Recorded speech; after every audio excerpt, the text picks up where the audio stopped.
Good morning, everybody, and on behalf of Bryson Charitable Group, it's a great privilege to welcome you to be with us this morning.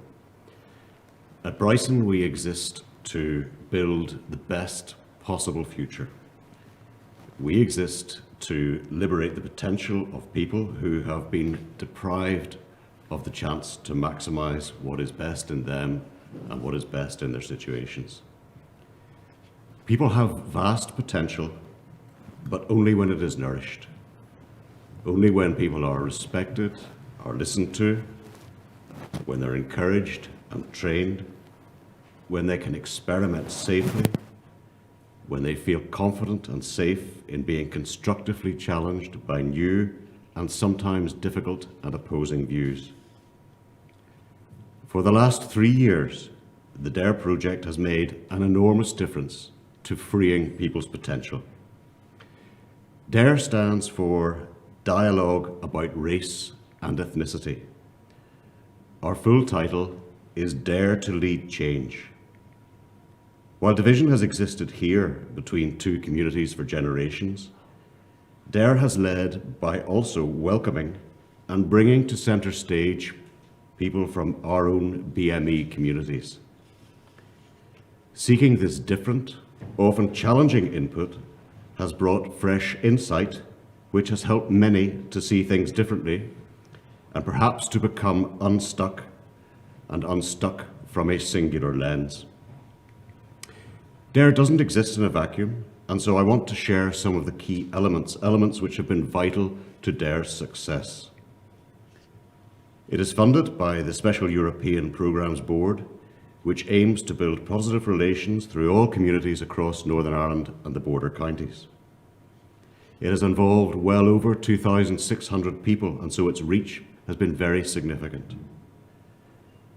As diverse as the participants have been, so too the activities, from mass events with a forum to cafe culture events, from city dialogue to many one-to-one conversations. These have been aimed to allow people to open up appropriately at their point of need, to share and to share safely. Over 1,300 participants have received training, including uniquely within DARE, training for 45 champions from our own BME communities. DARE is backed by ministers, both north and south, for which we are very grateful. It has continuously sought to draw and inform international best practice, of which more later. All strands of our society have been involved, from individuals to communities and their leaders, businesses, statutory bodies, civic leaders, academics, and charities. DARE has a significant international perspective.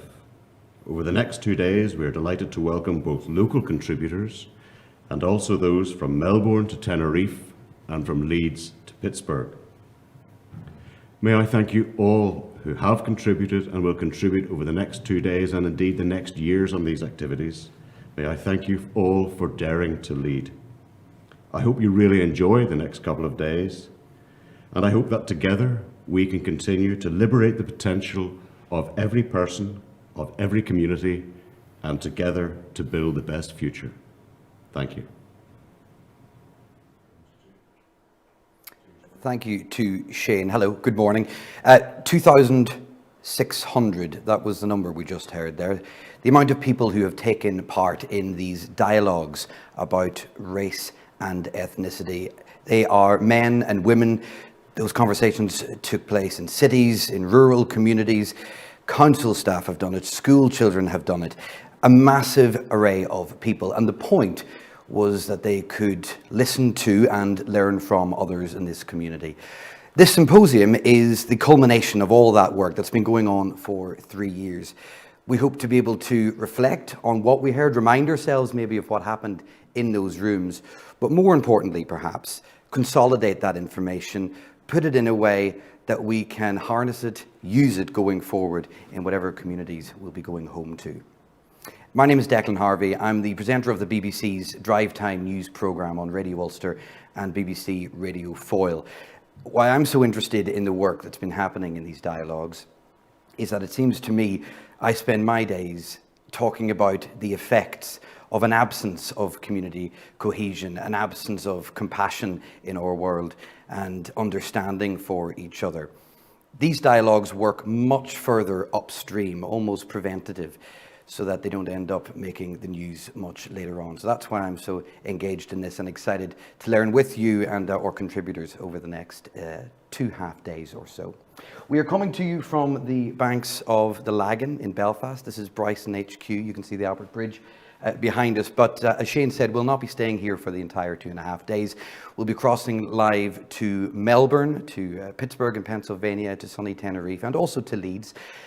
The people waiting for us there are people who share a real shared interest in this area. They have done their own individual work, but it's going to give us an opportunity to listen to their experiences and frankly steal some of their ideas that we can then implement in our own lives, in our own groups, and help us understand the process that we've been through.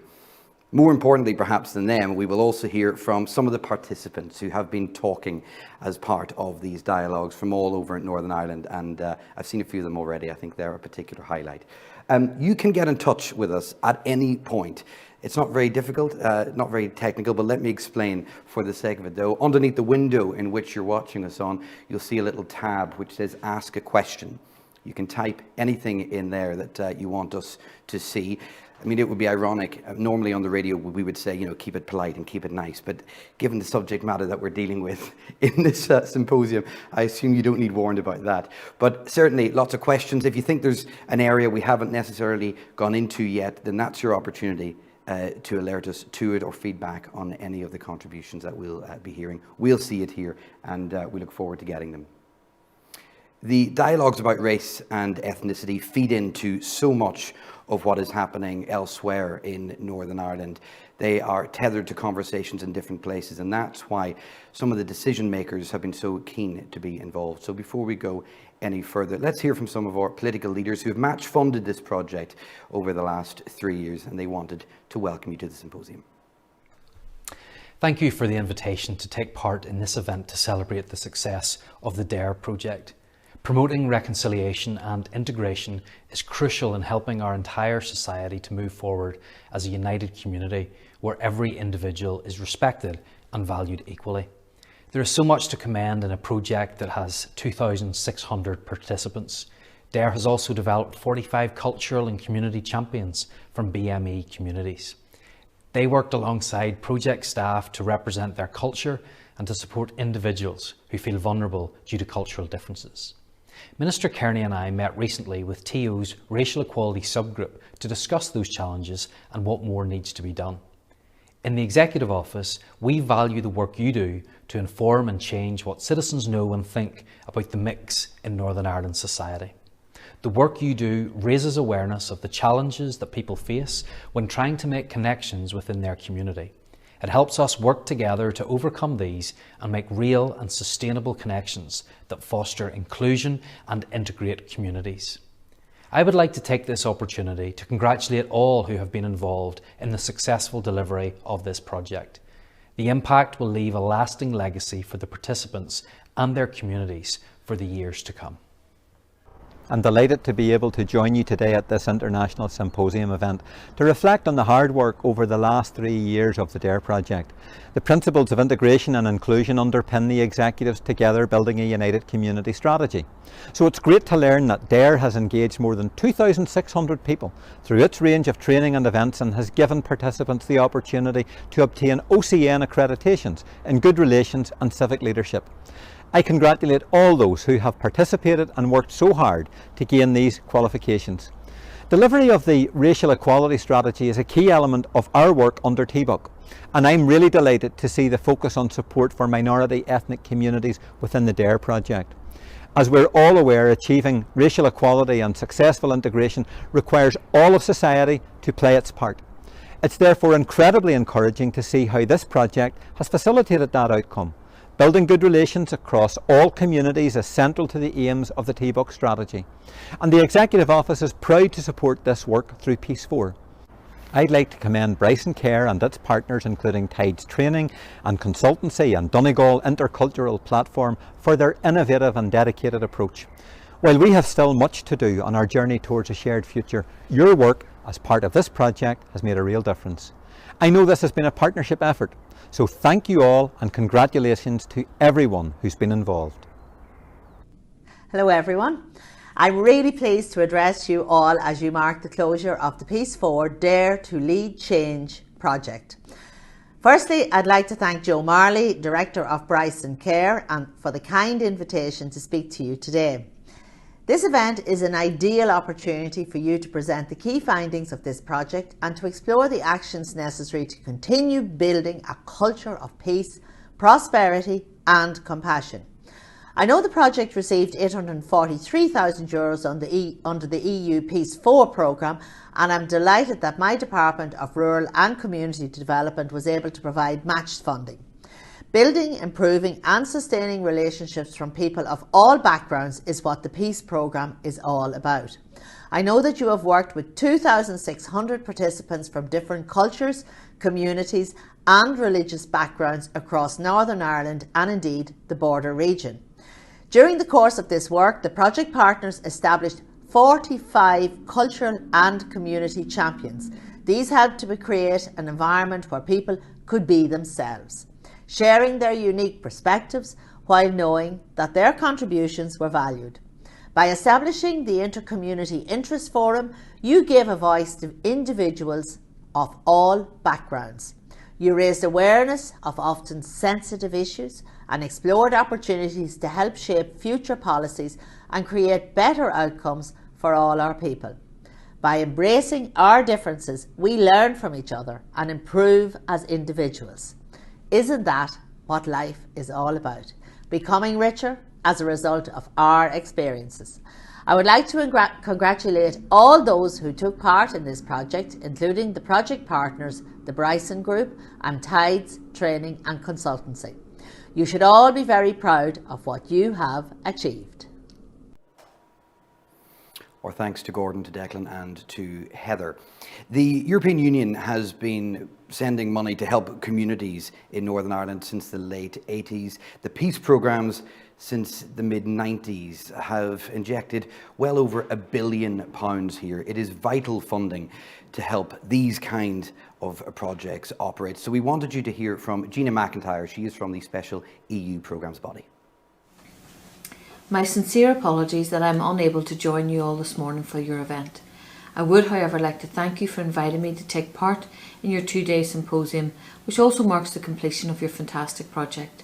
And I, like many of you, I'm sure, regret that we cannot meet in person, and I hope that very soon this will become a reality. I would like to congratulate you on what you've managed to achieve through the Dare to Lead Change project. As a direct result of our shared past, many sections of our society have been unable to develop the capacity to deal with diversity and difference. This has only served to create a cycle of mistrust and suspicion, particularly for members of black and minority ethnic communities who face serious levels of hostility and discrimination. Your project, however, has helped to make a change by encouraging people to stand up and stop such abuse.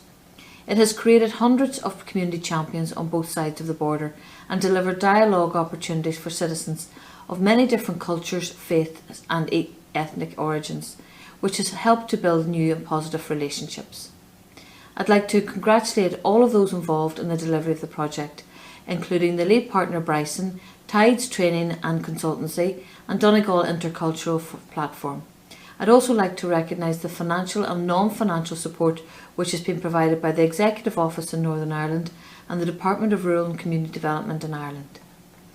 We've been working really hard now this past year on the development of the new Peace Plus programme. It'll be worth approximately €1 billion, and this funding has tremendous potential to build and strengthen what has been created to date under both the Peace and Interreg programmes and offers many exciting opportunities. We've created the content of the new Peace Plus programme following a very comprehensive stakeholder engagement exercise held last year, which I know many of you engaged in with us.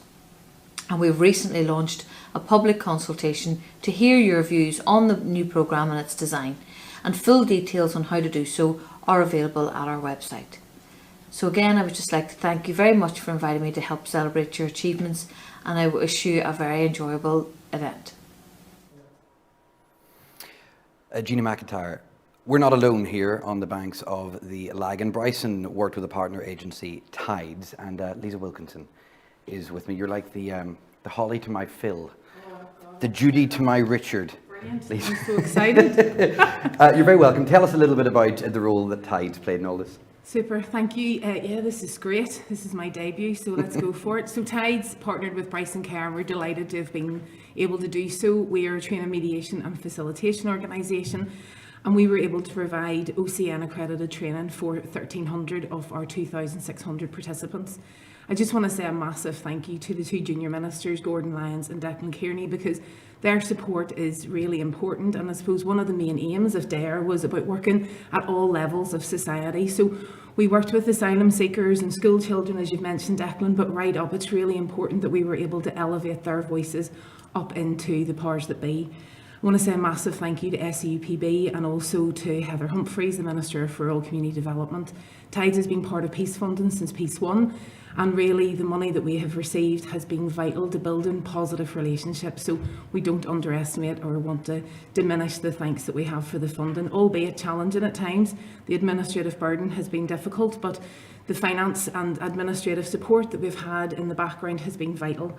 In terms of those 2,600, they have been brave people. They have come into spaces where they have had conversations that are challenging. So we invite you to be part of that today, to be part of those dialogues and be brave. Dare to turn your phone maybe off, dare to ignore a few emails and really engage in the conversations and the dialogues that you're going to be part of today. One of the main themes that's come through is about a sense of belonging. How do we feel a sense of belonging? How do we encourage other people to belong? And that's one of the things we invite you into today. So thank you so much for joining us, and thank you for my debut. Hopefully I'll get a phone call from BBC or anybody else if they need a presenter. Thanks, Declan. Lisa, thank you very much. And some of those dialogues are going to happen in breakout Zoom groups, and we'll lead you through all that as we go through the next 2 days or so. It's all very straightforward. If you are not technically confident, then really don't worry about that. But that's good encouragement to just try and leave the emails alone. When we're doing things this way online, it's so easy to get distracted. You don't have the pressure of sitting in an auditorium and being spotted checking your emails. But we hope you are engaged enough and engage enough to really get everything that you can out of this symposium. Our first, I was going to say our first guest, our first significant speaker, describes himself as ignorant but interested. That seems to me like a pretty clever way to approach dialogues with communities of which you are not part or of which you know very little about. But it also undersells rather significantly this man. He is a psychiatrist and psychoanalytic psychotherapist. But for our purposes, he's also interested in community cohesion, and in particular for communities that have experienced trauma. Eugen Coe has worked extensively with the Aboriginal communities down under, and he has described them as some of the most traumatised and most disempowered communities in Australia. So you can see there may be a lot of crossover with some communities here. We hope you enjoy this from Dr. Eugen Coe. Listen closely because he'll be here live tomorrow. Your opportunity maybe to send him some questions, but I think you'll find this very interesting. Good morning, or good evening from Melbourne, Australia. My name is Eugen Coe. I'm here to talking about culture for peace building in Northern Ireland. I would like to begin by thanking Bryson for inviting me to facilitate their conversations on culture and peace building. I would like to share with you in this presentation a framework for talking about culture in the context of Northern Ireland today. I have been coming to Northern Ireland regularly over the past 6 years, talking to various people and groups about culture and peace building. I learned very quickly that it is difficult to talk about culture here because it is very politicized, and any discussion soon becomes stuck in conflict over rights and identity. There is a fear of homogenization, as someone call it, where one culture will dominate over the other. I'm putting these issues up front because I've come to realize that any approaches to talking about culture in Northern Ireland must not be shy in facing these difficulties. Before we go into talking about specific cultural issues that needs to be addressed in peace building, we should have some agreement on our understanding about what we mean by culture. Nowadays, in modern Western world, people talk about culture as if it is mainly about art, music, literature, and food. If you read English language newspapers, most will have a section on culture. But it is often very much about entertainment. In my mind, there is a lot more about culture than all those things. My appreciation of culture really grew after working with Aboriginals in the central desert of Australia. They taught me about the importance of culture. Culture, they said, is like the cradle that holds us. They have a deep appreciation of the vital importance of culture, having lost them as a result of colonization and dispossession. So often we don't know the value of what we have until we lose it. I am an ethnic Chinese, but have grown up in what was a British colony, Malaya, and then educated in England before migrating to Australia, where I have lived for almost 37 years. I have come to appreciate the complexity of culture, especially when I have to adapt to the culture of my adoptive country, and also when I'm working with colleagues in their country, like here in Northern Ireland. So, what is culture? Let us begin by asking, how do we know when we are acting under the influence of culture? Or how do we know that culture is at work in various situations? We often hear that people say that culture is that thing that influences our way of being in the world. Or when they talk about their way of life. When we talk about the culture of an institution, community, family, or any group, we hear people say, that's the way we do things here. That's how it is. We refer to values and behavior that are given, assumed. We don't usually think about it, less question it. It is accepted as the way it is. We generally accept it as good, unless we think about it and question it. Let's explore more deeply as to what is culture. The word culture comes from the Latin culturia, as in the growth of plants, sharing the origin as words with words like cultivate and cultivation. If we were a plant, then culture is like the soil that holds us and nourishes us. The content of the soil and its nutrients determine how we grow and who we become and continue to be. It determines our fruitfulness. The deeper our roots reach into the soil, the stronger we become. Consider a vine. Now, those of you who are interested in wines and the factors that influence their characteristics will know that a young vine with shallow roots is easily affected by the weather. A good vintage is dependent on a wet winter, a calm spring, and an even summer. Old vines that are 40, 50, or even 100 years old have their roots deep into the soil. They are more steady and are not so easily affected by the weather, but more by the character of the soil. I think there is something similar here in our consideration of our relationship, of that relationship between people and their culture.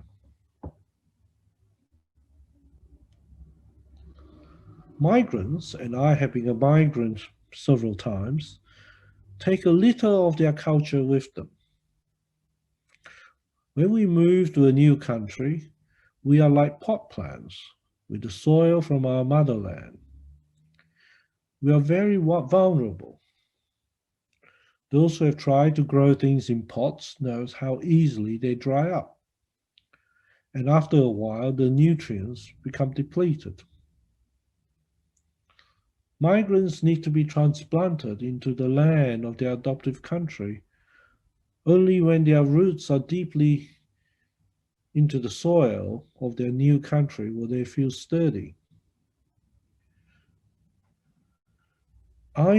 I've just realized that I have used a triggering word in Northern Ireland, transplanted. When we come to talk about the events in Northern Ireland over 400 years ago, known as the plantation, it will be useful, I think, to consider this analogy between soil and culture. Until then, let us continue with our exploration of what is culture. I have suggested earlier that nowadays we tend to think about culture in terms of popular culture, and that related mostly to culture as entertainment. In my mind, these are what I call cultural products: the music, the food, the art, and literature. In fact, many sociologists and anthropologists and other experts of cultural studies have used this term cultural products. And they sometimes talk about cultural production or cultural industry. But there is more to culture than cultural products. I would like to propose to you a framework or a model for considering culture more deeply. One that looks at how culture is indeed created or produced. I would like to suggest that we begin with cultural substrates, which starts with its raw material, which is our experiences.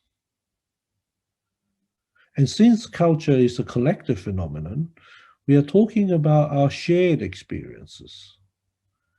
These experiences inform and influence the development of our values and assumptions. Or, to put it another way, our values and assumptions come out of our shared experiences.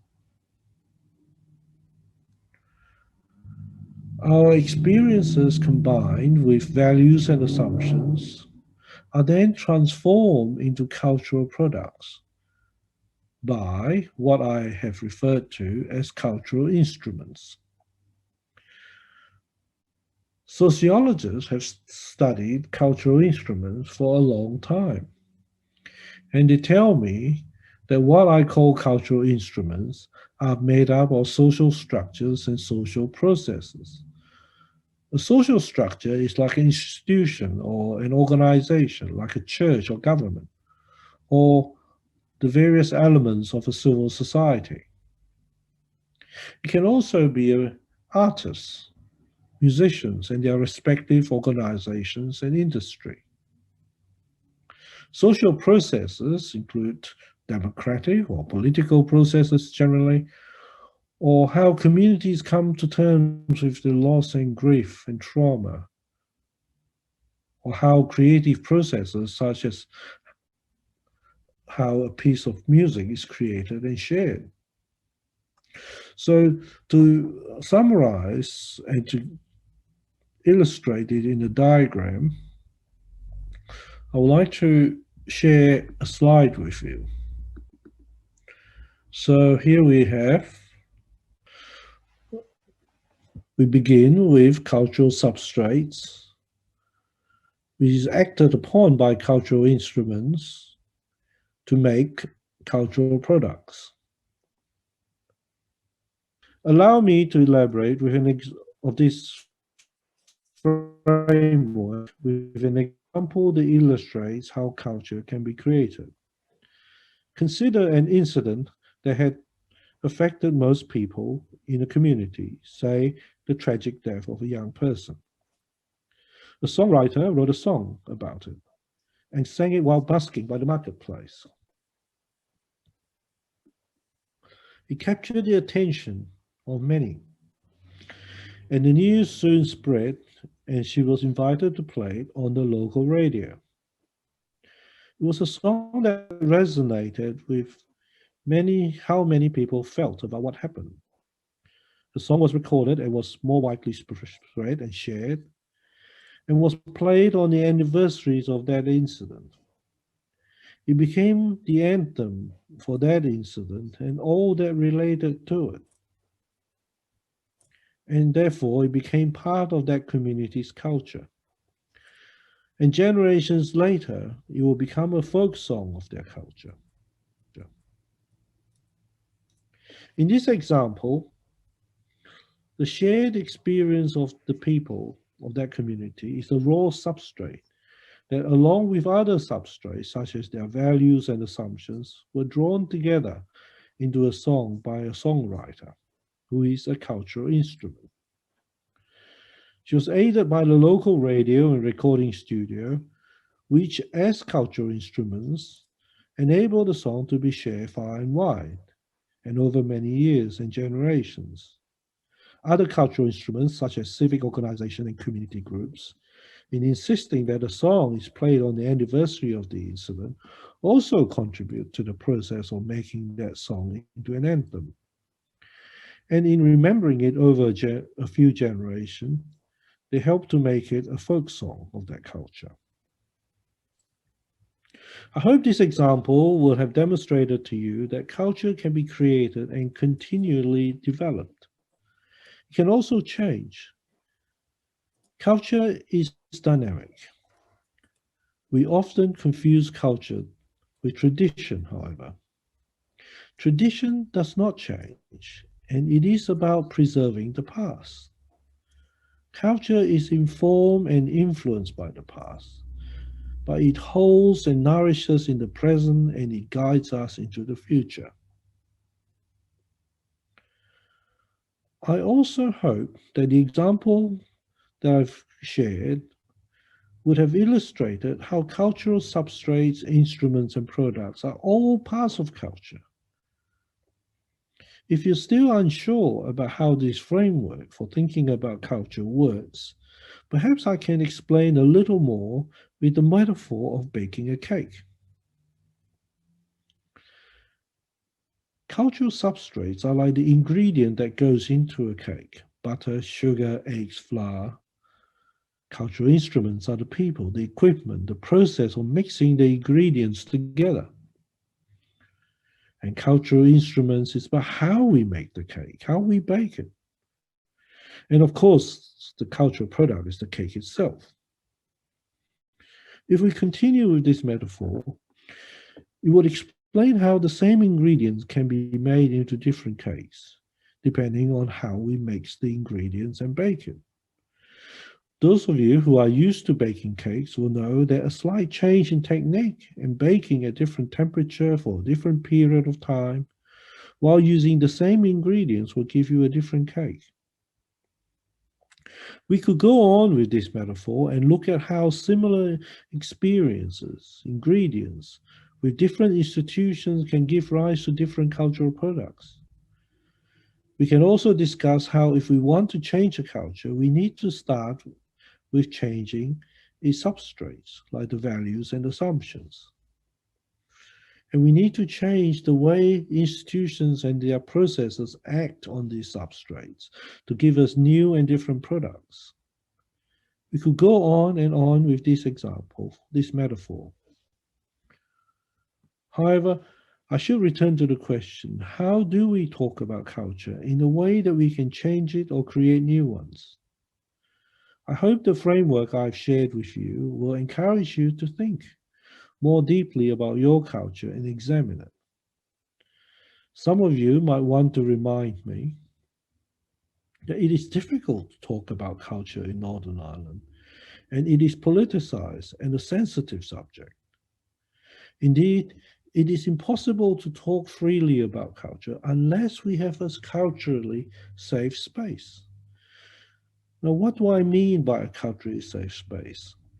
I mean, firstly, it is one where all cultures are held with equal esteem and respect. And secondly, people are experts of their own culture, and one should not comment or make judgment about another person's culture unless invited. Thirdly, commonalities and differences are equally valued. If we could all agree on these three ground rules, and now we are on the same page as what we mean by culture, then let us proceed. In the past few months, I've conducted several series of group discussion on culture with the aim of peace building in Northern Ireland. I've given the participants a scenario which I think they have found helpful. The aim of this scenario is to enable them to think about their culture together. I wish to emphasize the word together. Given that culture is a collective phenomenon that we share, we can only change it and build new ones by first talking about it together. Wait a minute, you might say. Why do we have to change our culture? I'm quite happy as it is. I can understand why you might feel that way. Indeed, there are some aspects of culture that does not need changing. But some have influenced our way of seeing the other. And I have been told many times in Northern Ireland today, many tend to assume that the other as the enemy unless proven otherwise. This, I think, is the legacy of the conflict. To build peace, we need a culture that is less dominated by fear and such assumptions, and one that is more likely to treat the other with compassion. So let us continue to talk about culture and examine it together. So back to the scenario. I would like you to imagine that we are starting a new Northern Ireland on planet B. And each of you have been asked to bring some of your culture with you. There is only enough room for 3 pieces of luggage each. It is recommended that in the first luggage, you pack a culture that will help you to feel comfortable and secure if you fall ill, stressed, or traumatized. In the second, please pack a culture that will help you to relate to people that are different from you, with a different background to yours. And in the third luggage, please pack some of your cultural substrates, ingredients, and instruments that we can use to build a new culture together. So I shall leave you to think about it and hope to see you at one of the discussion groups in the future. Dr. Organ Coe, I think some of those observations are fascinating. He'll be joining us live tomorrow. So remember your observations and any questions that came up in your head, because you will have the opportunity to put it to him then. Just a kind of a challenge to consider culture in a slightly more sophisticated way, breaking it down into those substrates, the processes, and the products. There were some of you who are joining us this morning who were lucky enough to take part in some of the sessions that Oregon did in Belfast, having discussions about culture and tradition. And if there are two words that are mentioned when things get heated in Northern Ireland a lot, they are probably two of those words. So surely a better understanding is better for everybody. But as I say, some of you watching us this morning took part in sessions as part of our dialogues with Oregon Co. And we asked Lisa to catch up with you again, just to see what your reflections were, how that information has settled, and how you've been applying it to your own communities. Here's what happened when that dialogue happened. I'm Lisa Wilkinson. I work for Tides, who are partnered with Bryson. So I think you've all met Yulia. So I work along with Yulia. The first question, thinking about the conversations within the workshops that you had with Oregon, what's been your takeaway, or what stayed with you, shared with other people? So who wants to kick us off? I'll do it to get it over with. Thank you, Trevor. One of the things that struck with me was we talked about the zero-sum psychology. And I think it resonated with me because everything in this country revolves around that issue, that someone has to always lose and the other side has to win. Yeah. When that needs to be changed, it's through everything that everyday life. It's through politics, housing, education, the whole lot. Until that starts changing, I don't think we're ever going to move on in Northern Ireland. Yeah. That thing about somebody always has to lose and somebody always has to win is wrong. Even in housing, if West Belfast got 60 houses and South Belfast got 40 houses, people in South Belfast would possibly take that as a loss because they only got 40 houses. Yeah. What about looking at it, the fact that they got 40 houses, instead of always having that, no, we've lost out? I think that we should be looking more of in that sort of direction, instead of not what we're losing, what we're gaining. Okay, super. Sam or Kenny, Robert, or the Ploy Group, do you just want to chat? Yeah, I'll go ahead. The thing I took away most was sort of hearing everybody's views, that nobody wants to sort of destroy each other's, traditions, culture, or whatever. We want to have a mutual respect of it. Certainly within this group, I felt. I think the issue is probably more political leaders like to use it as a wee tool against us, and I think we were all in agreement that equality doesn't mean eradication. We have to get a mutual respect. Unionist loyalists will have to be able to celebrate their culture, and other people, the Catholic side or whatever side. So I think it's sort of getting back to realizing that not everything's offensive, and we certainly shouldn't be hiding things away either. We can't forget the past, because we'll repeat that in the future if we do. So I think obviously in the group and from talking, we all seem to be in the same boat. That we sort of respect each other, and that has to be the foremost. Brilliant. Super. Thank you for that, Robert. Just on what Robert had said there, I totally agree, and also agree with what the previous two speakers had said as well.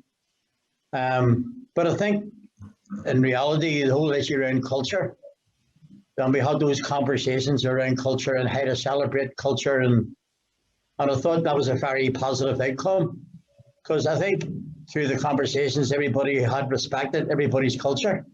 Yeah. And how to celebrate their culture, and which was something that clearly divided us in the past, and was the main theme behind the conflict as well. And it was very positive to hear the respect for one's culture, be it Protestant or Catholic or whatever.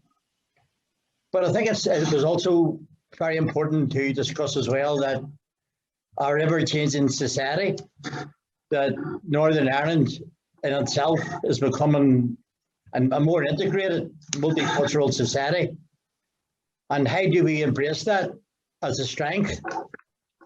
and not as a weakness within moving forward.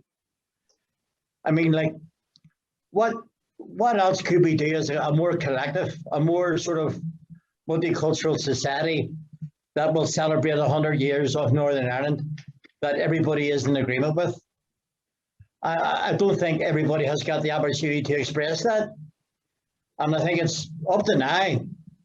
It's only been a one-sided process within loyalism. But how do we celebrate 100 years of Northern Ireland while other people are part of that process as well? Yeah, what I took from what we learned was that there's no culture that is more superior than another, and that though the colonization tried to like tend to change it, but there's no culture that is more superior than another. One of the key things I took that day. That's from brilliant. yeah. Great, thank you, Kenny. I think one of the things that I personally took from it was in Eugen's original slideshow, he did a couple of slides on. First one was that I thought it noted the difference between culture and tradition.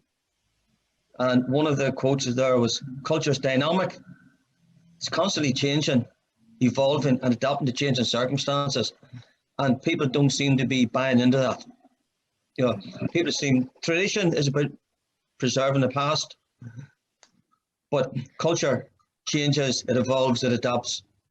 And if there were more conversations like these, people could adapt, they could change, there could be more in-depth discussions and a wider acceptance of different aspects of culture. I mean, culture for me is where I was brought up, how we lived, how we played.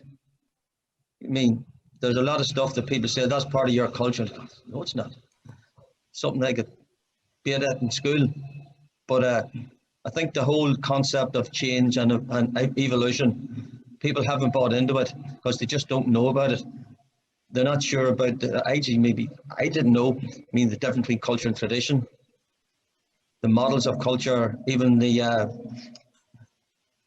what was it? The metaphor Eugen used, you know, describing three components of culture, baking the cake. I mean, for me, that was a complete eye opener. And myself and Sean talked about it. We discussed that. That was something that we hadn't come across before. And the likes of that discussion need to be out in the wider community so people can take on board differences in their culture, other cultures. It's all how we live. Yeah. I think it's been spoken about by almost everybody who's spoken here is talking about the respect that this group has obviously had and developed over the sessions, and our realizations and level of communication is really good. So I think the task at hand is to bring our mindsets and realizations to the next generation. We can sit and pat each other on the back, and you know, and come away happily from this. But I understand our task being to draw in the youth, because we are of more or less of a certain age and above. Right. Very nicely put. We've got to bring it to the kids, not to end up down the dead end streets that we ended up, and we've got to formulate a way to bring them together and to have them look at and understand the ideas that we are discussing and what we want to bring forward. I personally don't believe that that's going to happen in Stormont. I believe it's going to happen in forums like this. So what do you think would contribute to the building of a culture in Northern Ireland, the north of Ireland, that's, you know, moving forward, that would be prosperous, compassionate, and would create a peaceful society? Well, you see, when I read your question, maybe you didn't say it, but when I read the question, it sort of implied to me that we needed a new culture. And I don't believe we need a new culture. What we need is respect for two very good cultures which we have. And we we're not making the most out of the cultures that we have. Now, Lorraine could tell you, we run a brilliant night in Select. It was the last event we had before COVID, of an Ulster Scots night that we held in Select. And it was a brilliant night. You know, when I was introduced that night, I said, we have insulted each other's cultures for too long. It's time we started to enjoy them. Now, the problem about a forum like this that we have today is everybody's talking about, you see, we're talking to the converted. That's the problem. But it's not about, you know, two cultures, green and orange cultures no more, in my opinion. You know, we do live in a multicultural society now, and we need to respect that. But the political culture needs to change dramatically. You know, there's no political representation from minority groups. There doesn't really seem to be any sign of that really changing, to be quite honest. We're still reverting back to the old green and orange politics. We try and get one over each other. And that needs to change. And to make that change, we need to have a more wider representation politically. When young people from working class backgrounds can have the opinions and be part of mainstream politics.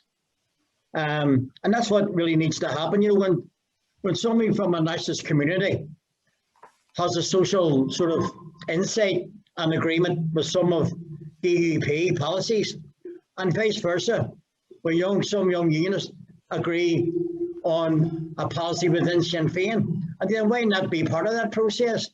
And this is where we sort of need to change. So it needs to happen at the top politically, and there needs to be an agreement. Talk about more issues around social housing and education and employment and training for employment. But we need to bring in other people from other cultures politically and put them on the pedestal to give an opinions as well, because that is the strength that we're missing currently in modern day society. I would like to add, I want to see more of acceptance, more of compassion, more of togetherness, and respect for elders in Northern Ireland.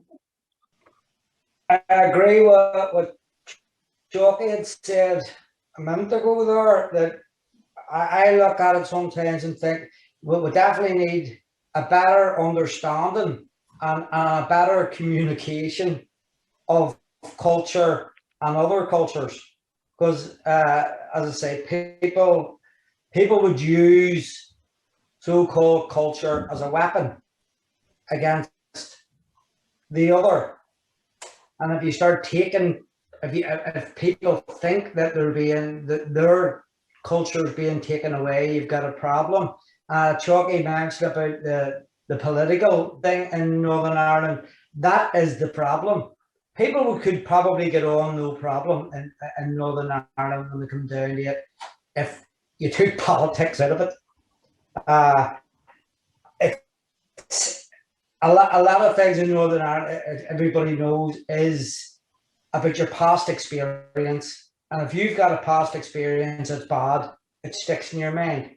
It's trying to change that past experience. I've had bad experiences in the past, but I've been able to move on. Not everybody can do that.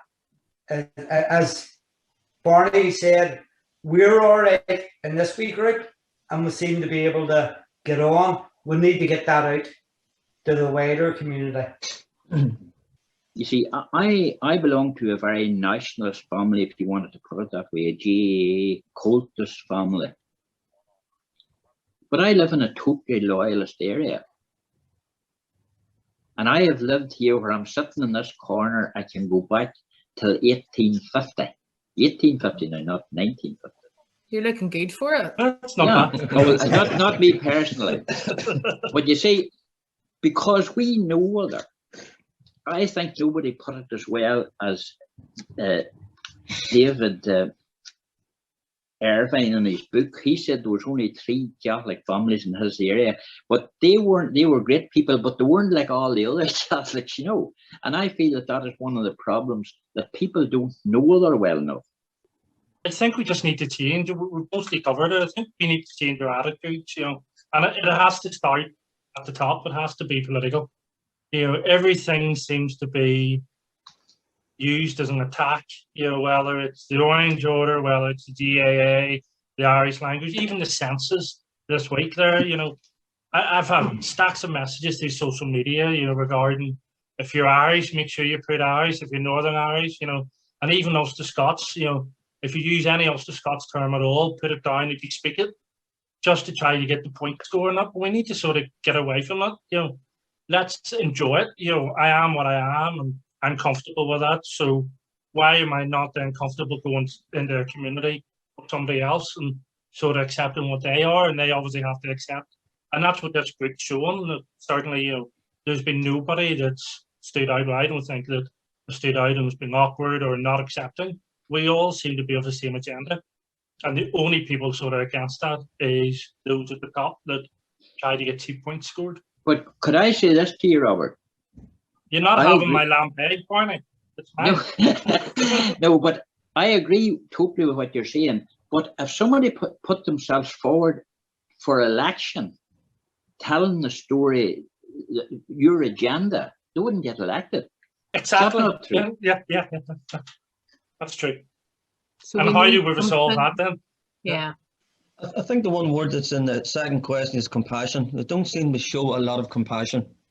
We seem to be culturally, and I'm talking about at a micro level, we do like to be involved in some sort of conflict, no matter whether it's up on the hill between the two main parties or on the streets. Now, we've got an issue ongoing in Uri at the moment. We've been protests outside our local health centre because the family planning clinic's on every Monday. People have been protesting, the anti-abortionists have been protesting. And it took something like that to get the most right-wing Catholics in this town to stand shoulder to shoulder with Jim Wells. You know, conflict, even at a micro level, you'll only get people of that ilk coming together for another conflict.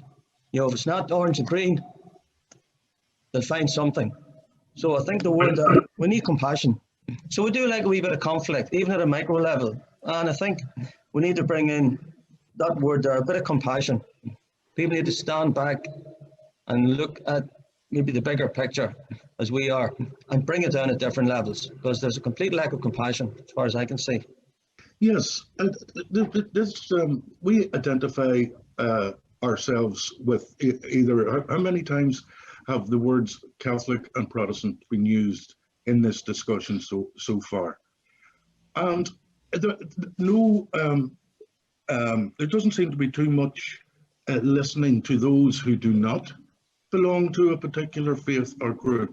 And we are a small elephant in the room, but we're growing. And I think it was Peter Shirlow who said it was over 20% of the population here in Northern Ireland consider themselves without faith or church. And I think that is an aspect of this society that deserves more consideration, because there's no doubt whatsoever that we're becoming a more secular society.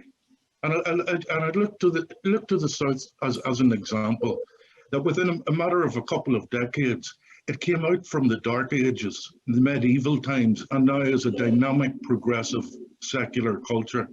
And I do believe that Northern Ireland is moving in a similar direction, and that certainly the views of those who don't have faith, it should be at least acknowledged at this point, because there may be solutions to discover when we remove the standard religion as such from the dominance that it has in our lives and cultures. I think it's very important, you know, the issue around integrated education is very, very important in this. You know, when trying to bring cultures together and respecting cultures. And I'm talking about preschool and primary school and right up into, secondary school, that there needs to be more emphasis put on that. And I know there has been great success in integrated education presently in relation to cultures and celebrating cultures within under the same roof and accepting it, and in some cases being practicing that process as well as part of other cultures.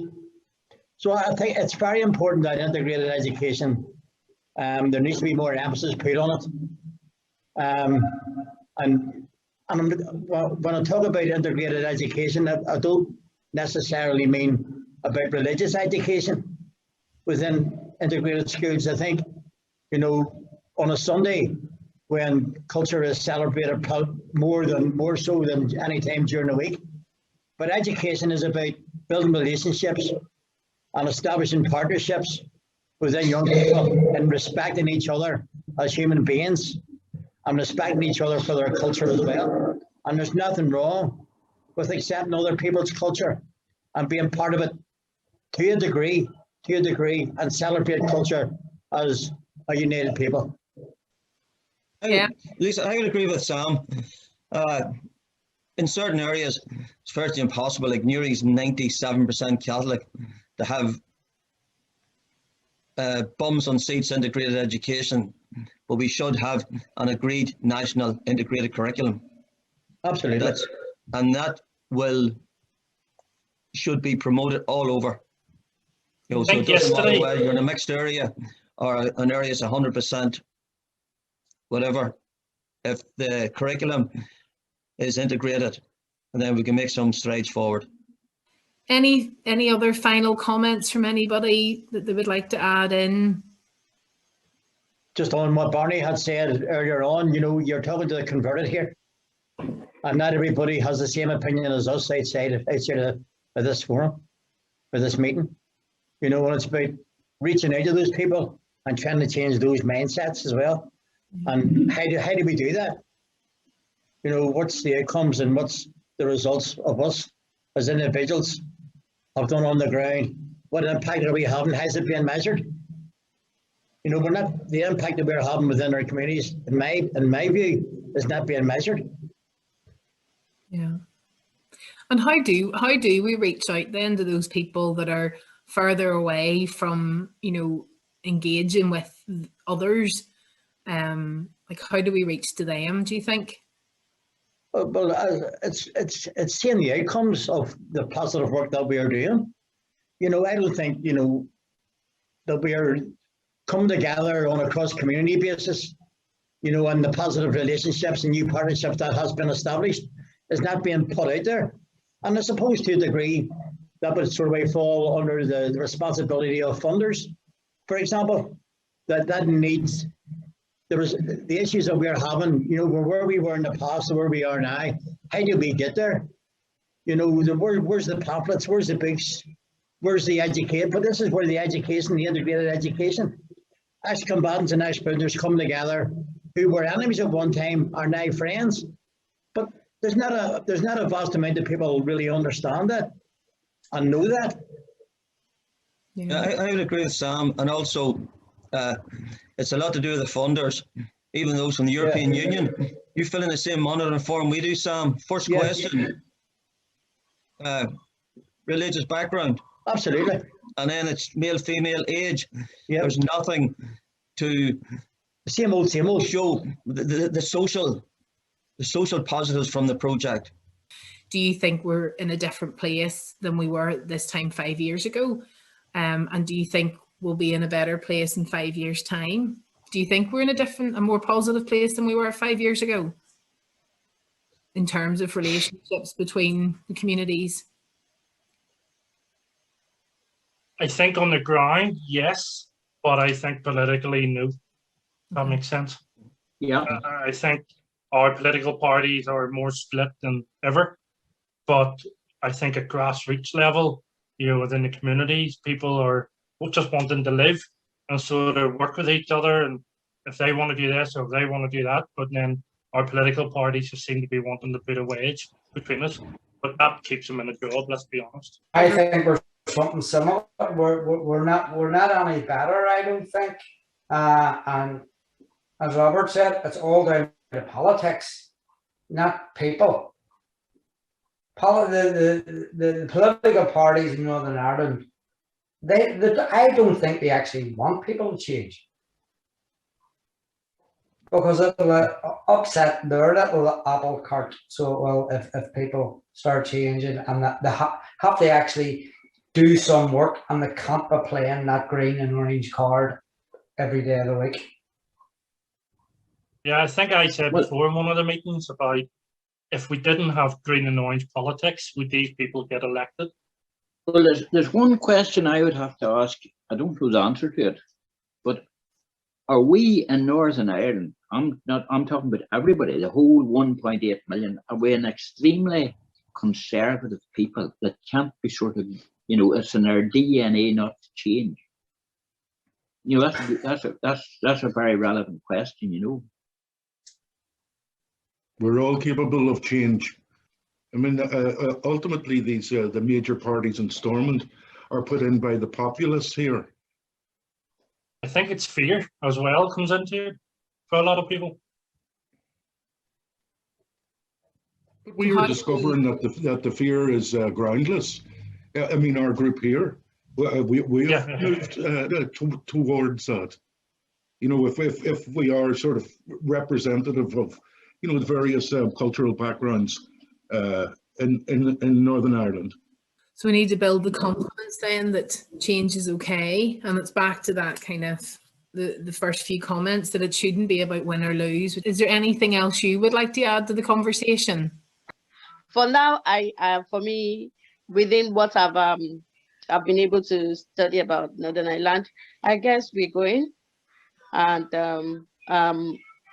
we have a lot of people who are kind of see the interest of the minority at heart, and I know a lot of people who are very kind and compassionate too, but I just want to see more of it, in terms of its time, and I think Northern Ireland is growing.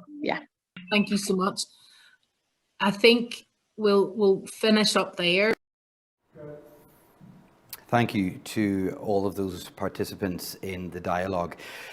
If this was a normal symposium, not happening in the middle of a pandemic, at this point there would probably be somebody walking around a hotel conference room with a microphone inviting you to share your thoughts and comment and ask questions. That is the point of a symposium that fills lots of people with utter dread. But luckily, one of the upshots of a pandemic era symposium is that you don't have to stand up in front of a room full of people and ask a question and share your thought. But we would like you to do that digitally. Under this window that you're watching me in is a tab called Ask a Question, and that is where we would genuinely like you to enter into a dialogue with us today. The number of viewers this morning is in the 3 figures. We're delighted so many people have joined us, but we don't want to waste that. We want to kind of share thoughts and particularly experiences. If you've been out and about trying this kind of work in your own communities and groups, what have you learned? The worst that can happen after a project like this is that it ends up being pie in the sky. We use lots of lovely words about communication and compassion and coming together and shared understanding. But actually, that is useless unless it is turned into really tangible, practical, implementable approaches. Some of that you may want to do, but again, some of it you may have already done. And that's what we'd like to learn. There's nothing too stupid to ask. There is nothing too basic to observe. We really do want this conversation to happen. So click the Ask a Question tab below this. It doesn't have to be a question, obviously. It can be a comment. Something that struck me about what Oregon Coe had said was about what he called these cultural substrates, which include values of a community. Now, how do you go about challenging, changing the values of a community? How would you challenge or change your own values? Maybe you've had success in that, but maybe you've come up against brick walls. We want to hear about all of that this morning. He also spoke about the cultural processes, these institutions, things like churches and or civic bodies, or artistic communities. How do you get influence over that? Is that out of our control, or do we have a way of making change there? That's what struck me. I don't know what struck you, but we really would like to hear from you in the Ask a Question tab below. How are you going to implement some of the learning that happened during the sessions you attended over the last 3 years, or based on what you're hearing today? What are the difficulties you think or you fear you'll come up against? And have you had a light bulb moment? Was there something that was said by the previous group or by Oregon Co that you thought, I didn't think of it that way before? Please do engage with us this morning. That is part of what these symposiums are about. It's about shared learning and dialogue. Dialogue may be the word of the day. Yeah, we don't want to preach to the converted today, because there were 2,600 people who took part in the original dialogues, more engaged today. If all of those told 10 people, and they told 10 people, you can imagine how quickly all of this would spread and hopefully make change. It's the Ask a Question tab below us. Right, we're going to take a break of sorts. You're going to have to sing for your supper a little bit. Afterwards, let me start with that, we're going to break out into private Zoom sessions. If you check your emails, our team here at Brighton HQ will have sent you a link that will bring you to a Zoom meeting. You'll be kind of set off into smaller groups, and those groups will be facilitated and the conversation will happen where you are. But before that, a break. There's a nice expression, how are you going to care for someone else if you don't care for yourself? And that's going to be the theme of this break. We want you to do something in it, or maybe a better way to put it is do nothing during this break. Here's Claire to explain. Thank you, Declan, and also to Oregon Co and to the DARE participants for your contributions so far this morning. They have certainly given us plenty of food for thought and lots to think about.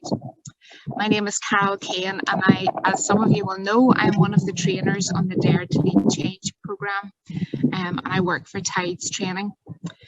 As we know, this key theme for this event is Dare to build the best culture of prosperity, compassion and peace. And shortly we will hear from Melinda Ashley Meyer-Demont, who will share with us why self-care is necessary and valuable, particularly in these days and in the sector that we work in. She will explain how self-care is actually we care, and therefore is important in the context of community. With this in mind, I'm going to invite you to a working break. So leave down your mobile phones, your messages can wait. Step away from your computer screen, and for once, have Zoom in the background. And for the next 20 minutes, go for a walk in your garden, along your street, or in your neighbourhood. And if that's not possible for whatever reason, find a window in your house and look outside. In your viewing, look for something that attracts your eye, that looks beautiful or that calms you down. This is a little time for you in the conference. Then take a photograph of the thing that attracts your eye and send it to us on Twitter on Build the Best Culture. This will be on the screen, the address will be on the screen. And we are going to take a collage of these images and reflect what we see and where we are based, so that this is shown on our screens through the rest of the event. Not to disturb your break from the screen, but on the return of your meanderings, we would like you to consider 3 messages that you have heard this morning, 3 key messages, so that we can share those later on as well. And after 20 minutes or a time away, we'll hand back over to Declan, who will lead us in the next part of the conference. Great stuff. That wasn't Claire, that was Carol. Sorry, Carol. Yeah, the hashtag, it's on the bottom of the screen there, Build the Best Culture. Start sending those photographs to us, please. The Zoom link, again, is on its way to you. That's for after the break, and you'll be asked to consider the 3 key messages that you've learned so far. And you've done us proud. Thank you very much. You really have been getting in touch with us just before we go for a break. Let me bring you a few of them. Jerry says, very honest, insightful observations. I agree we need to share these thoughts with the younger people who are susceptible to influence from others to carry out acts or display behaviours that perpetuate fear and mistrust within communities.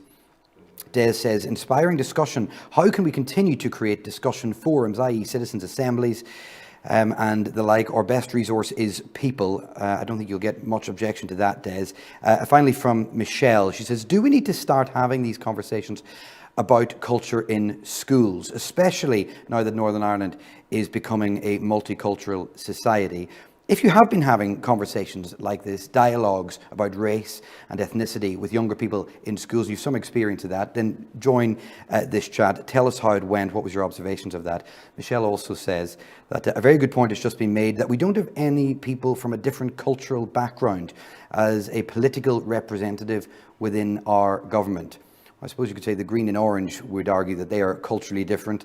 I assume you're referring to maybe ethnic backgrounds, that kind of stuff. And of course we have Stormont elections next year. So how do we speak in our communities about that? What options are there ahead? You can chew on that. You've got work to do during your break, not least to do absolutely nothing. We'll see you back here in about 20 minutes.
All right, welcome back.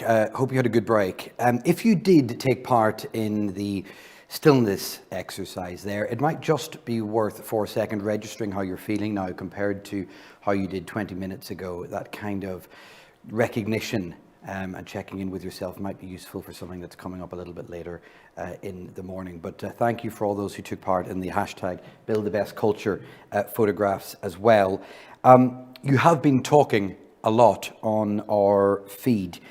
Before we go into the Zoom sessions, which will happen any moment, let me reflect some of this. Paddy says, can we get the political parties to participate in the workshops that grassroots communities are already participating in to enable them to catch up with the change happening on the ground? This is interesting. The political parties weren't involved in that capacity in the first phase of Dare to Lead Change, but there are plans afoot to get MLAs sitting down involved in a conversation.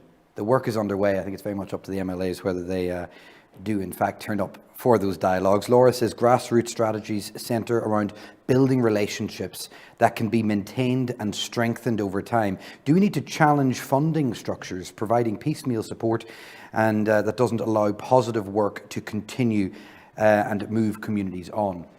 Funding is always an issue, we know. I mean, at the DARE project, there has been an approach that it's, the expression was to get in, to get out, to start the dialogues and then let the communities kind of take it from there. But of course, funding and some of the restrictions that come with funding is an ongoing issue, but thank you for that. Okay, so let's get more of your ideas now. These are the 3 key messages that have stood out for you today, and we're going to send you off into individual Zoom groups. We're going to break you up into groups of around 8 or 10, and they will each be facilitated by somebody from our team. At the end of this, we'll pull together the 3 words from each group, and then we'll try and pull them into kind of general themes to see if there's some kind of consensus today or anything emerging. There may not be, but we're going to find out. So the Zoom link will have been sent to your email already. That's the fail-safe. What will be much, much easier is that if you scroll down on this page, further down the page, you will have the Zoom link there. You will also get it, I think, on the live chat as well. There should be a link there. But there's 3 different options for you in the live chat at the bottom of this page. That's probably the easiest one to find. And if all else fails, check your email, and we'll see you back here in around 45 minutes time or so. But enjoy this session and enjoy the dialogue you're about to have together. Okay, clear. Well done. Good.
So how was that for you? We're going to collate all the thoughts that were discussed and decided upon within those sessions, and we'll bring them to you very shortly. We thought, though, it might be a good opportunity, before we do anything else, though, to share some of the photographs that you've been sending in. Now, I know some people have said, how do I send it in? Do it on Twitter. That's the best way. If you just use the hashtag #BuildTheBestCulture, then our team will spot the photos, and if we don't get time to show them today, then we will show them tomorrow. And they're really useful just to see where you're joining us from, because we're talking about going into communities and going into our local areas and having dialogues there. So it's nice to get a sense for where they are. Let's take a look at some of them now. This is Lisa. We heard from her earlier. We thought we'd start by revealing where we are talking to you from this morning. This is Bryson HQ on the banks of the Lagan, looking splendid. I think you'll agree, in the sunshine. Today, that's looking downriver towards Lisburn. Beautiful morning indeed. Let's move on. This is lovely. Caroline, thanks for sending this in. Spotted on my walk. Great thought-provoking event. Thanks for that. There was a bit of discussion here about whether this was cherry blossom, and our colleagues seem to think it was cherry blossom. I'm going to venture that this is not cherry blossom. This is cherry plum. And don't ask me what the difference is between the two, but I understand this is cherry plum. Cherry blossom, a little bit early in the year for that. The next one. Lorraine, who's also here at Bryson HQ. I really like this. This is, of course, a glider bus crossing the Albert Bridge here in Belfast. And this reminds me essentially of the people that we are talking about today, isn't it? It's kind of real people going about their lives in Northern Ireland of an average Wednesday on the glider bus. They are included in the people who we are trying to get involved in our greater dialogue and to benefit from any kind of cultural change that we might be able to achieve. Fresh and bright day, absolutely, Lorraine. The next one.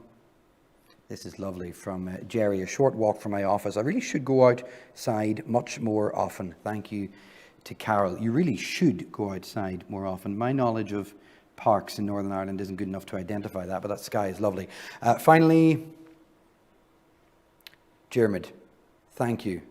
We're reliably informed these are Donegal daffodils. I'm not sure what difference that makes, but they're absolutely lovely. I was walking in the Ormeau Park this morning. It's a sea of daffodils this time of year. So thanks for all of them. Hashtag #BuildTheBestCulture. That's how to get it on Twitter. And if we don't get time to include some today, we will do them tomorrow. Our team here is still collating the thoughts from your Zoom discussions. We will bring that to you very shortly. But first, we want to put front and centre now some of the participants in these dialogues about race and ethnicity. You're going to hear from Gina and Monica now in a discussion with Carol and Julia from our team here. And they'll give you their reflections on what these dialogues meant to them and, more importantly, what they left thinking after the discussions. Hello, Gina. I'm really happy to have you here with us today. I'm going to ask you a few questions. Okay. First, if you could tell us a little bit about yourself, and then if you could, from what you recall from your experience with our project, if you could give us an idea about how you think that project influenced your thinking about communities that make up Northern Ireland. Okay. My name's Gina Tohill. I'm 63-year-old housewife, mother to 5, grandmother to 9 grandchildren. I attended Victims and Survivors Trust at Hannistown Village on the Glen Road, Belfast, due to being on the receiving end of different acts of violence from the onset of the Troubles. Different things happened over different periods of time, and that rendered me able to be a service user. During the time I've been at FAST, I was able to avail of the services of Tides and the cultural that Julia run for us, and I found them very beneficial. I found it very easy to slot in, and I also got a great understanding and a great outlook on other cultures and how we as a general public in Northern Ireland should be trying to get people to feel comfortable when they come here to live from especially war-torn countries, as we had war in our country for over 40 years.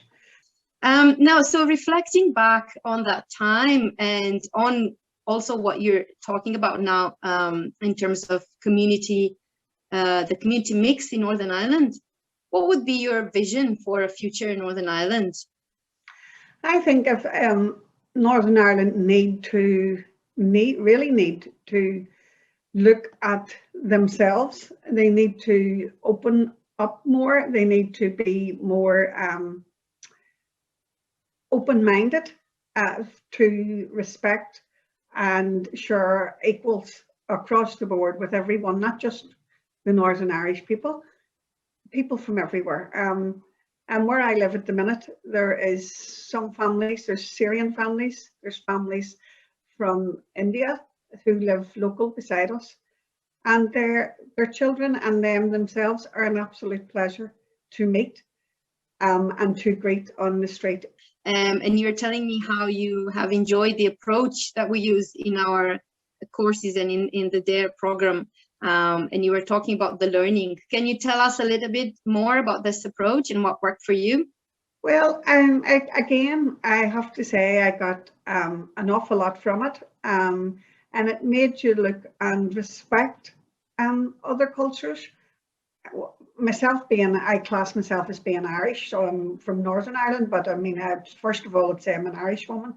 But I mean, if we go back to the famine years, we, the Irish, had to immigrate and go out to the likes of America and rebuild out there and redo.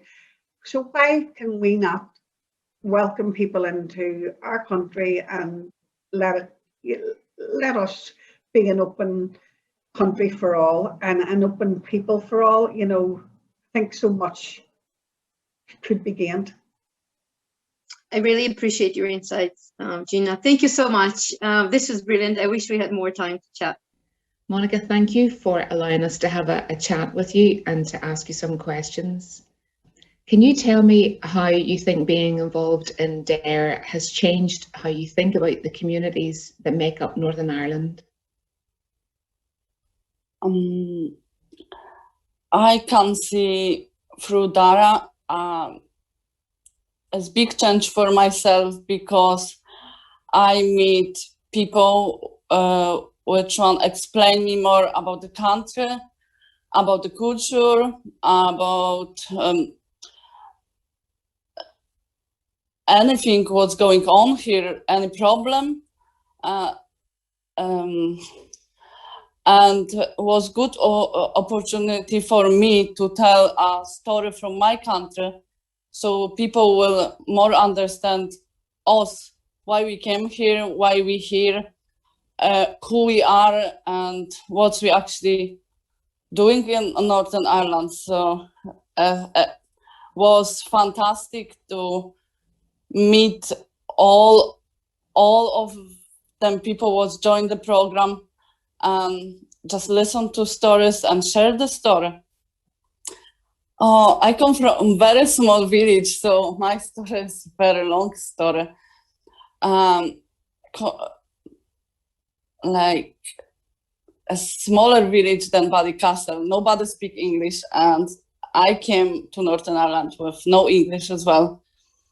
So reflecting on your experience with DARE, what would you do, or what maybe are you already doing to contribute to building a prosperous, compassionate and peaceful society in Northern Ireland?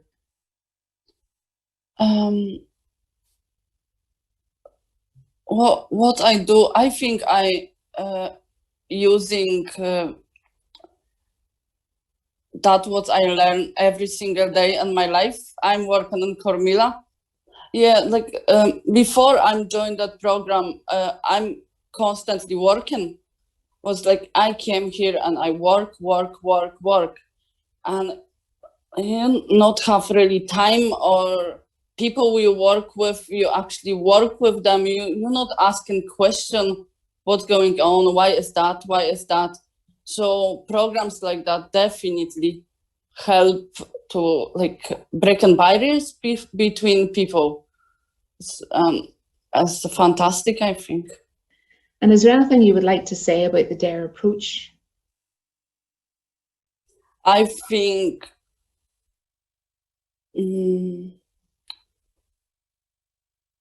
program like that should be continued forever, because I can see not just on my individual, just on everybody who joined that program. I can see after there was different people, they have less question, and they was more open, more respect to each other, more understand different culture. So I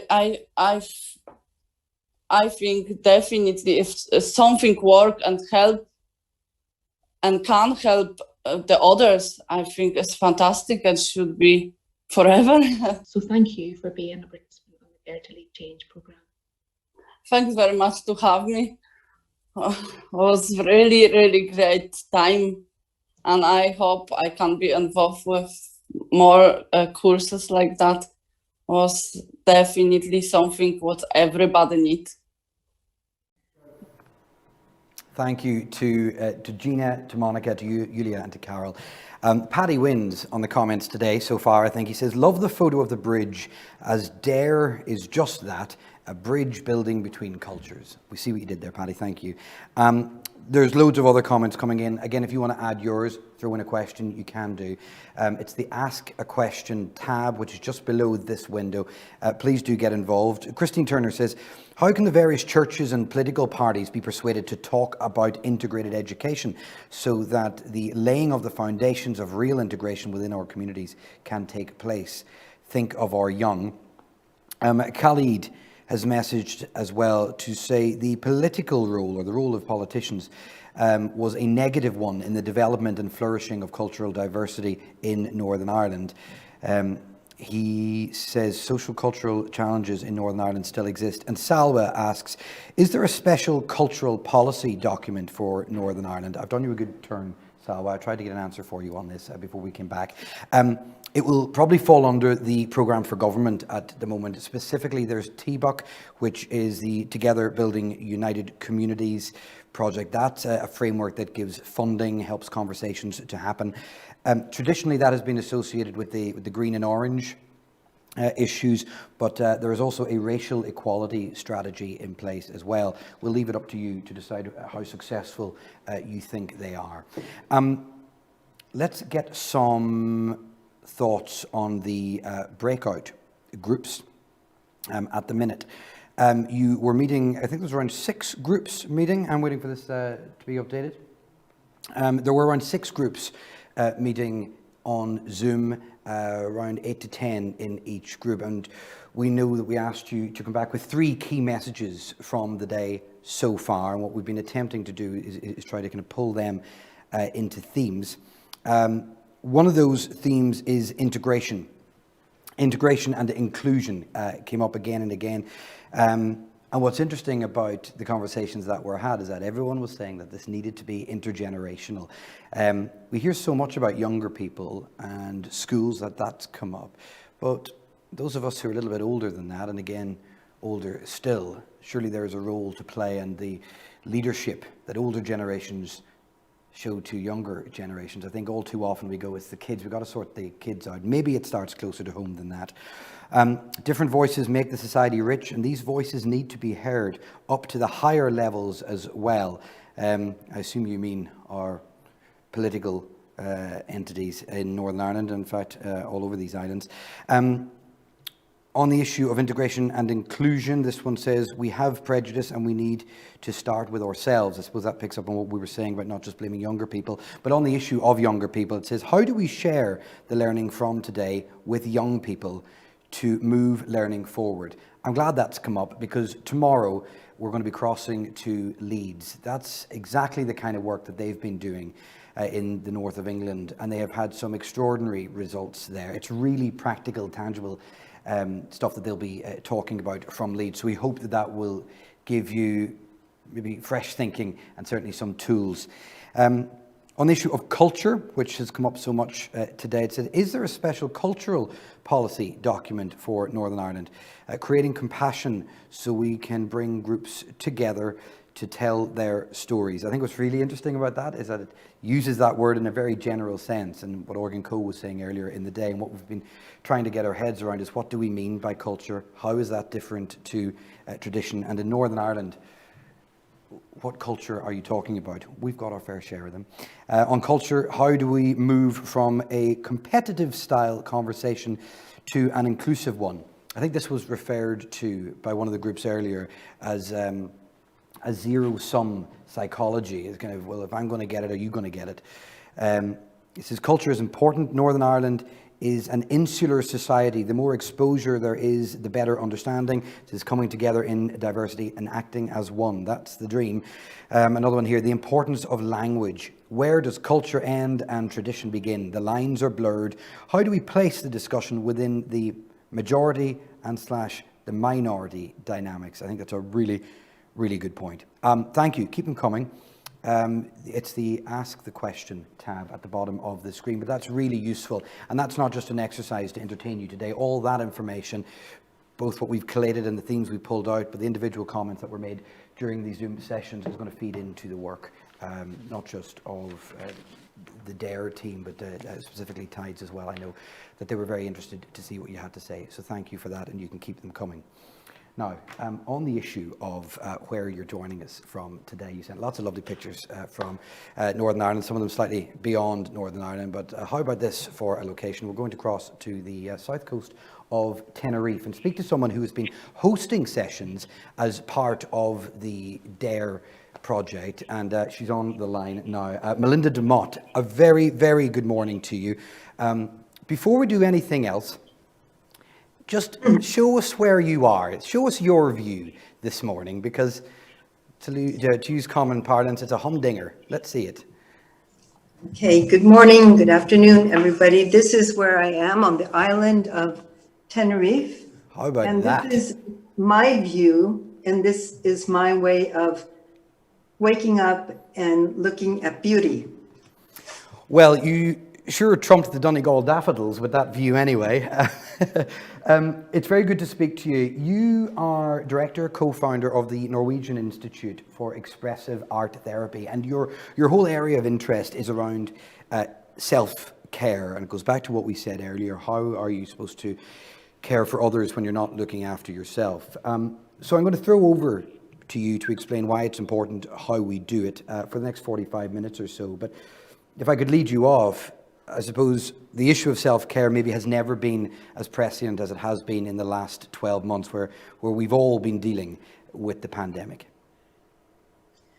Well, I think it's a time where self-care has never been called for so much, but it's not only self-care, it's we care. It's how in this time it's especially important to build bridges the whole time, because the topic for today is, techniques in self-care. Why is it so important to care for ourselves, and how do we do it?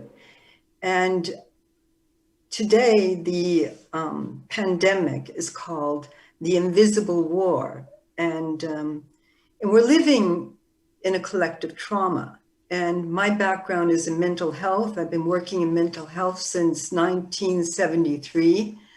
I've worked in many different countries, and I majorly worked for the last 30 years with traumatized refugees and people who have survived nature-induced trauma. And usually when you have asylum seekers, they are in an in-between space. So we have all been thrown into an in-between space.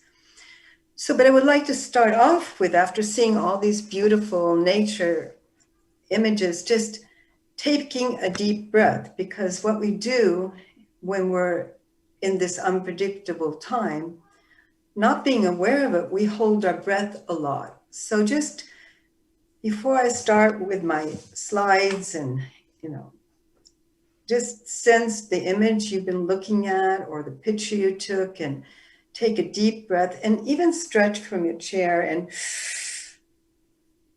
just feel that you can breathe out. It's sort of like when you're a little bit stressed, you get your shoulders up and you breathe in, and then you go, oh, it's over. So just sense that you can let the chair, whatever you're sitting on, hold you, and just sense your breathing through these 40 minutes that I'm going to be talking, and sense when you breathe out and you're just being calm, and when does something I say maybe trigger you or make you aware, and then be sure to take another breath and then let go. So I'm going to be now talking and showing slides. It's always good when I'm showing slides because I feel it gives you something to focus on, and it helps me to keep the red thread. I'm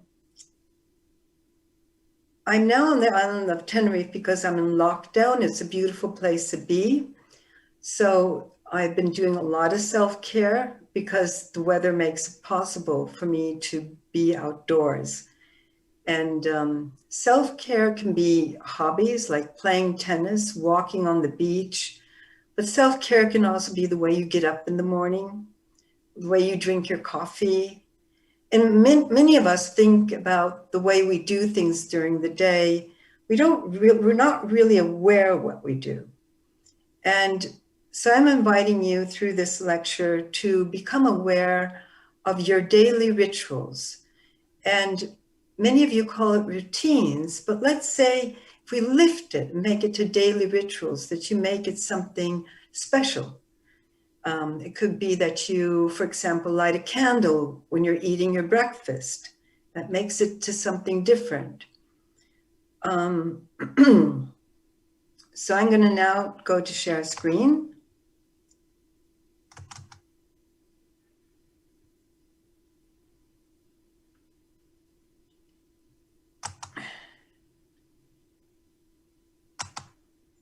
So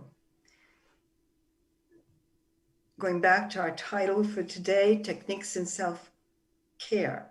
Why is it so important to care for ourselves, and how do we do it? Okay, so Expressive Arts, as I was introduced, I'm the leader and the co-founder of the Norwegian Institute for Expressive Arts. And the way I define culture is the way we communicate with each other in a given context.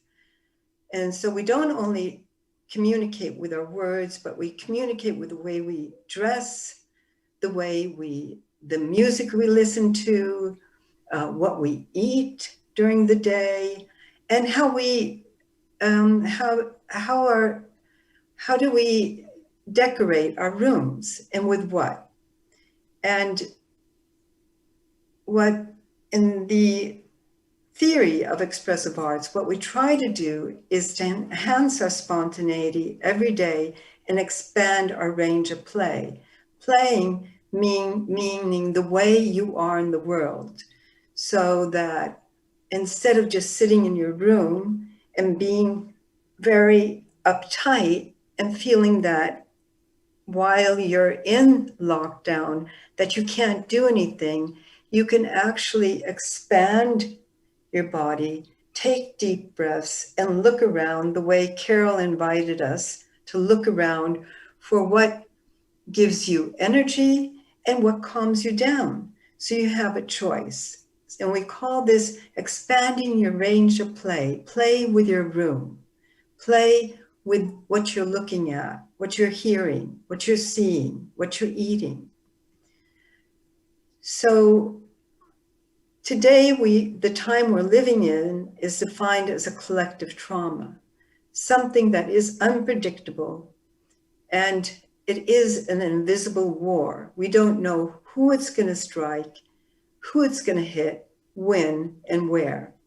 So this calls for self-care because it's a very unpredictable situation, and it can trigger earlier traumas. And I know in Northern Ireland, there are many earlier traumas that can throw people into fear and withdrawal and being on guard and distress and stress. So holding one's breath.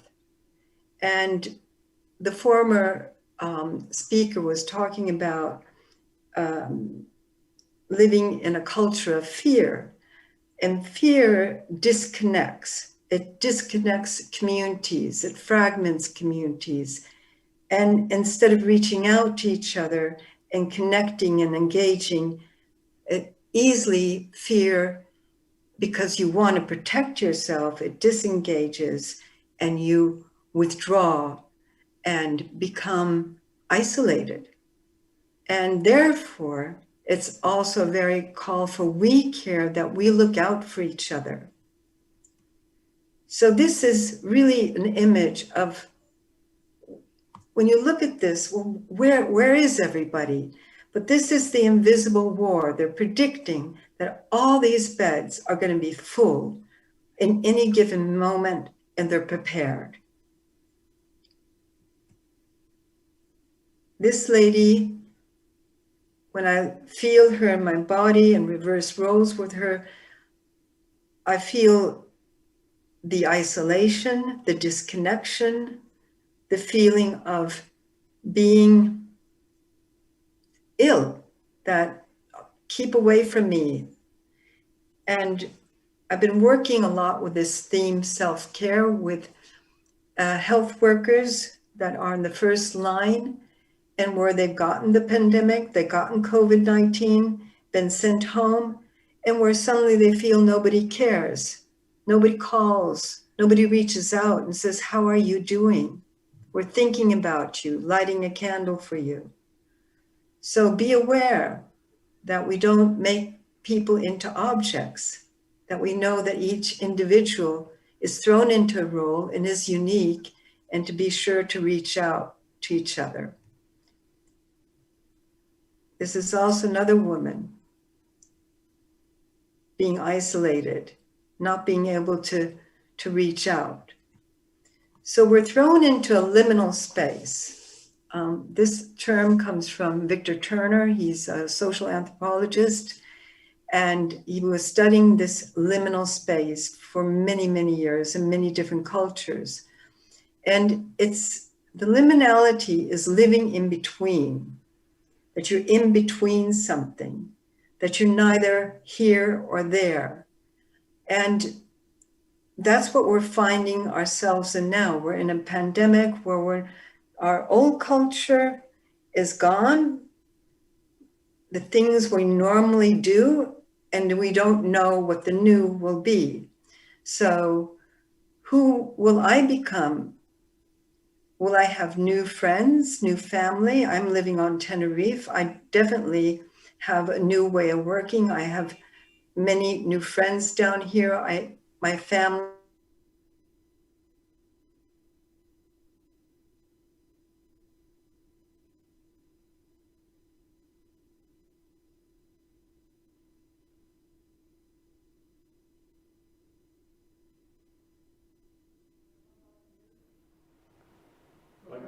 Yep.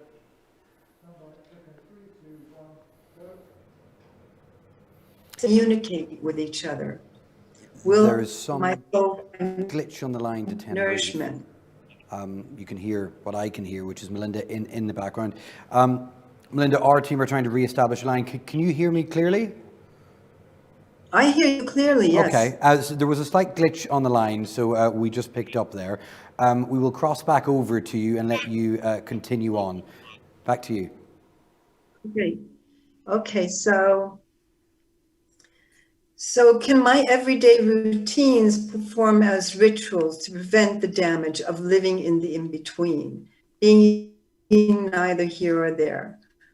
We are living in this collective trauma, the COVID-19, and all the mutations that are now heading towards a number with 3. We do not know what the new normal will be. So it's calling for us to create predictable rituals in our everyday life as medicine to prevent the damage of living in unpredictable time and liminality. Now, Victor Turner worked very closely with Van Gennep, and rituals have the performance to prevent the damage. And we all know what rituals normally are, is helping us from being single to being married. We have a wedding. When we lose somebody, at least before the pandemic, we went to a funeral, we said goodbye. So, but also we have everyday rituals that help us get through the day, the way we get up in the morning, the way we come home from work, the way we go to bed. All these routines need in the pandemic to become rituals that you're conscious of how you do. The most important for self-care is sleeping, breathing, and moving. Now, it sounds very easy, but if you think on a scale on 1 to 6, if here is 1, your breath is, you're only barely breathing to breathing all the way down in your belly, that's 6. How deep is your breathing? How many hours do you sleep per night? When do you go to bed? What do you do before you go to bed? Do you listen to the news? Do you listen to bad news? Do you read? What do you read? And is it calming or is it getting you all aroused? So, and also how much are you walking and moving, or are you just sitting in front of your machine and moving into the kitchen and moving into a room? So how conscious are you of how important these 3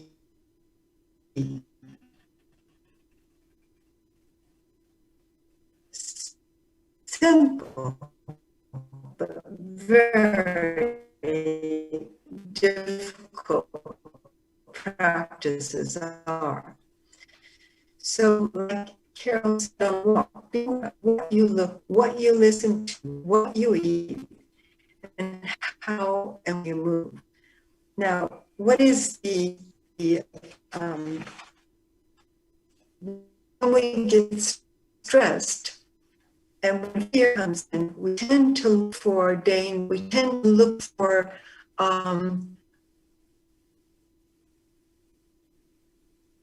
the enemy. We tend to listen for bad news. So senses tend to get locked to negative images.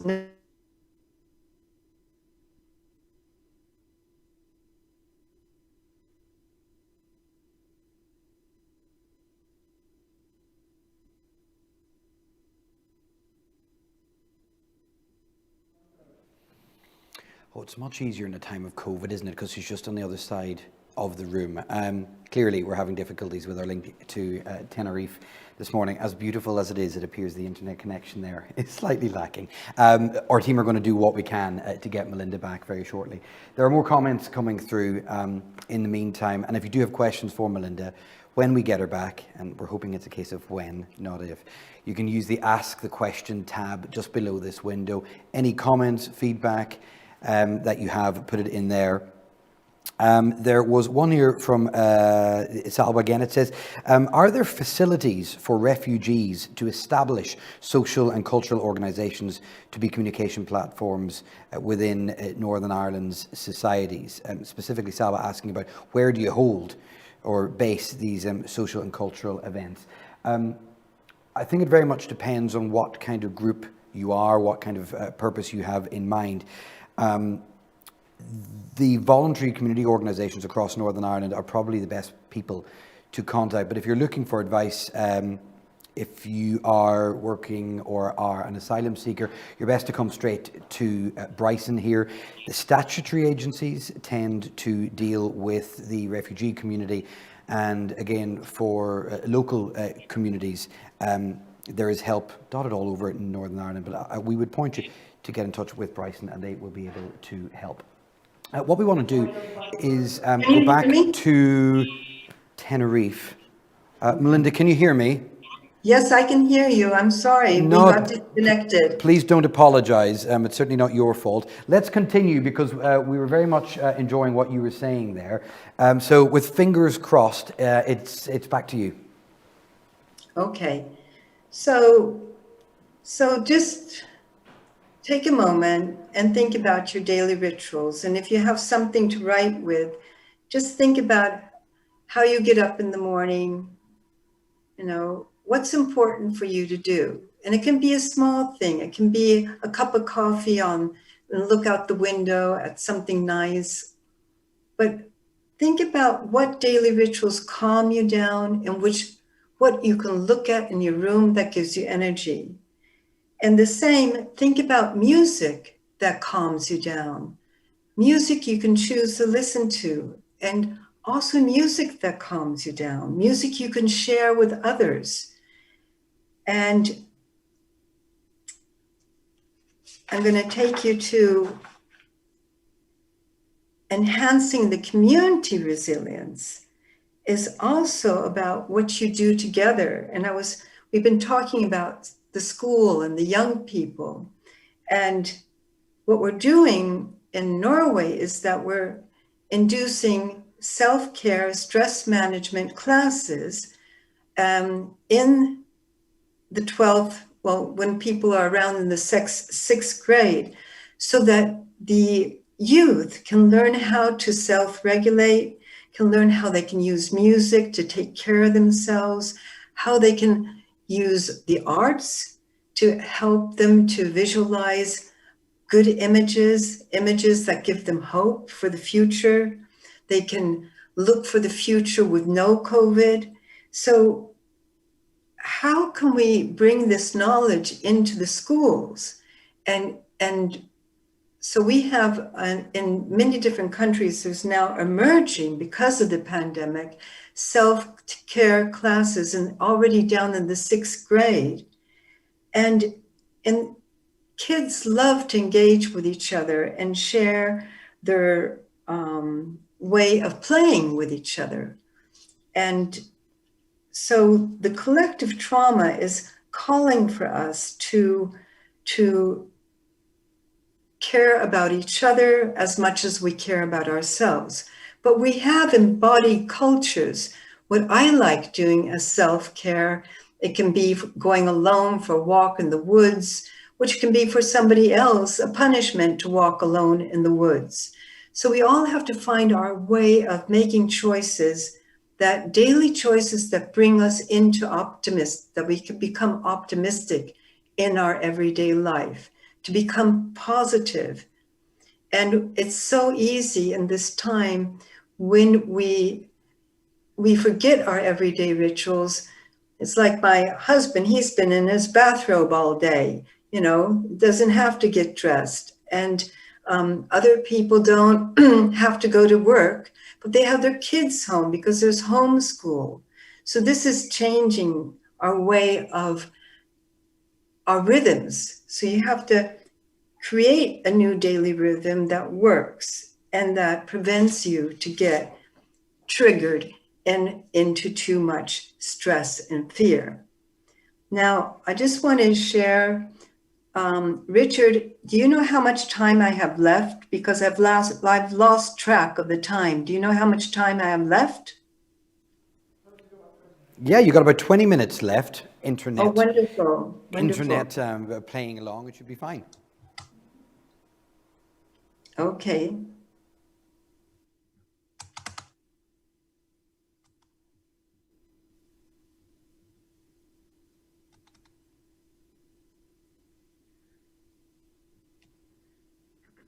So intermodal expressive arts, all art expressions are intermodals. We move between image, it can be visual, but in the image we can hear sound, there can be movement, there could be drama in it, and there can be the ground for a film. So it's important that we use all our senses and that they're flexible in this time and don't get locked to negative images and the information of bad news. During the pandemic in Norway, people came outdoors at 7 o'clock every evening, and here you see outside an old home, a musician came and played music. And there was a lot of creativity in the common space, bringing people together. That was we care. And the time is calling for this to continue, to have spaces in the community where we can come together and get out of isolation. The withdrawal and the isolation that has been happening slowly has also done that many people feel more tired and disengaged. Oh, I thought I was going to write a book during the pandemic. I was so excited. Now I've lost my interest. Now, this all has to do with that. We have no way of really pointing out what's going on. And we're happy when we're not ill, but there's another type of emotional fatigue moving in. And even in the Norwegian newspapers today, they said we're going to have a new mental pandemic because people are getting mentally disturbed of the pandemic. So we've gone through this slide, but we can always afford to repeat that we are in a liminal phase, that the purpose of ritual is to reduce the damage that can occur during the liminal phase, creating a playing room in the waiting room. So instead of feeling that you're waiting for the vaccine or waiting for COVID-19 to go over or waiting for the mutations to end, create a life every day, that you're creating a predictability in your life by creating your own good rituals, your morning rituals, your afternoon rituals, and your evening rituals. So creating everyday rituals as self-care. So enhancing community resilience is also creating community rituals. And maybe, as we heard the former speaker talk about, we have to create new rituals. We have to be creative in this time. For a year ago, I didn't know how to use Zoom, and now I'm on Zoom 5 days a week, dancing with people, making art, singing. I never thought we could ever do expressive arts on Zoom. So it's been a time calling for spontaneity, how to make something new out of something old, and how to have a new reaction to an old situation, and that it's adequate, that it has the purpose of connecting and engaging and enhancing well-being. Now, life is always moving between these two columns. When I took my doctorate in 2007, I was studying Bosnian war refugees for 14 years about how does trauma live in the body, the embodied trauma, and how do the PTS stress symptoms as sleeplessness, agitation, lack of concentration, withdrawal, how do these symptoms move? And we found out that it's normal. It's a normal thing to move between numbness and sensibility and captivity and freedom, this feeling of being in captivity in your body, to being able to breathe, and sense your breathing. And who am I now? And then feeling, here I am. So these two columns, when the one should get concerned is when you're feeling that the numbness, the captivity, the feeling of dependency, being an object, not feeling home, feeling betrayed, being an outsider. If these feelings, these dark feelings become static, they don't move. You're not moving in between. I can move in between these columns during a day, but when it gets frozen, that's when you have to get concerned. And this is where it can help you to move, to feel that just by moving, you're changing your perception. Just by looking at new things gives you a new perception. So to be conscious, to take a choice, to look and move, and what you do to get more rested is very important, so that you keep moving between the two columns. Now, one thing that we're going to be facing, which really is calling for we-care and self-care, is how do you do closure when you lose somebody? When you cannot go to the funeral because it's only allowed to be 20 people, or that you cannot travel because it's not permitted to travel. My sister-in-law's sister died yesterday, and I'm on Tenerife, and I cannot participate. But even if I was in Norway, I couldn't participate because you're not allowed to travel, and there's a limited amount of people in the funerals. And this is called ambiguous loss. Losses that have not been closed. And it can be physical, it can be death of loved ones, it can be that somebody is having a life-threatening disease and dies, and you haven't been able to have a closure and say goodbye. It can be a sudden accident or disasters. But there's also something we forget about too, is psychological loss, that the whole dynamics of your family changes when somebody dies. It's not the way it was before, the loss of the way it was. Working with refugees, most of them have lost their families. But I've also been working with 215 unaccompanied minor refugee boys in a large study over a period of 3 years. 50% did not get asylum and disappeared. And there was no way for me to say goodbye to them, give them a hug, and there was nobody looking for them. So I have to create my own rituals to say goodbye and be sure I close off, or else I will get emotional fatigue that moves maybe into secondary traumatization, that I feel nobody cares about me, that I feel that I'm disconnected, and that I have no right to exist. So it's very important that when we don't have closures, to make closures. And this we can also do by making small rituals, lighting a candle, writing a letter, journaling, writing a letter to somebody about somebody that you've lost, to help give it shape and form and taking a real decision on saying goodbye. My mother got senile. I was missing my mom. The mom she turned into was not my mom. And I really had to say goodbye to the mom I had to be able to take care of the new mom, the new one that needed me just as much, but that I really didn't know.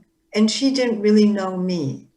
So these ambiguous losses we have to be aware of. And there can be mental illnesses, that people become mentally ill, become alcoholics, drug abusers, and also miscarriages. That today when women lose babies, there's very seldom that there's any offer to have a funeral or say goodbye. And you can feel it in your embodied loss. So spontaneity training is doing something new in a new way, doing something old in a new way, or creating something new out of something old. So look around in your room, and maybe when you look at it now, you can look for something that gives you energy, and then you can turn your head and look for something that calms you down. I have a little picture here that I look at when I want to be calmed down, and it's of a lighthouse. And that makes me breathe, and I feel there's light and there's hope in the future. And then I have this wonderful stone that looks like the ocean, and it gives me energy. So small things, before they were just a picture in a stone. And then after I began to do these self-care groups, they got a whole new meaning. So you can give, it's like looking at a cartoon. You can animate your world. You can even look at the door and say, ask the door, what is your message to me today? Or ask the flower you found, what is the message to me today? To go into dialogue with your room and see how you want to redecorate it so that it gives you calmness, but also that it inspires you. So you can create your room in this time of having to go often into quarantine or lockdown.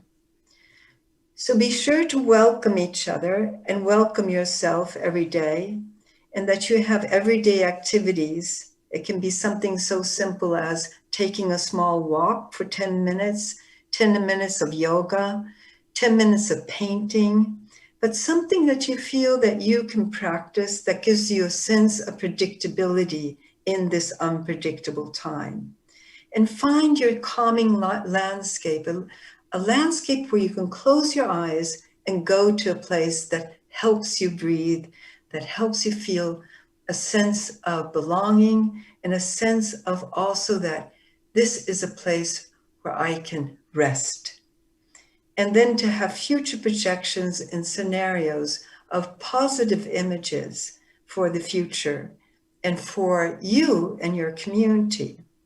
And I put power animal down here because in Norway, we have one of our most known skiers.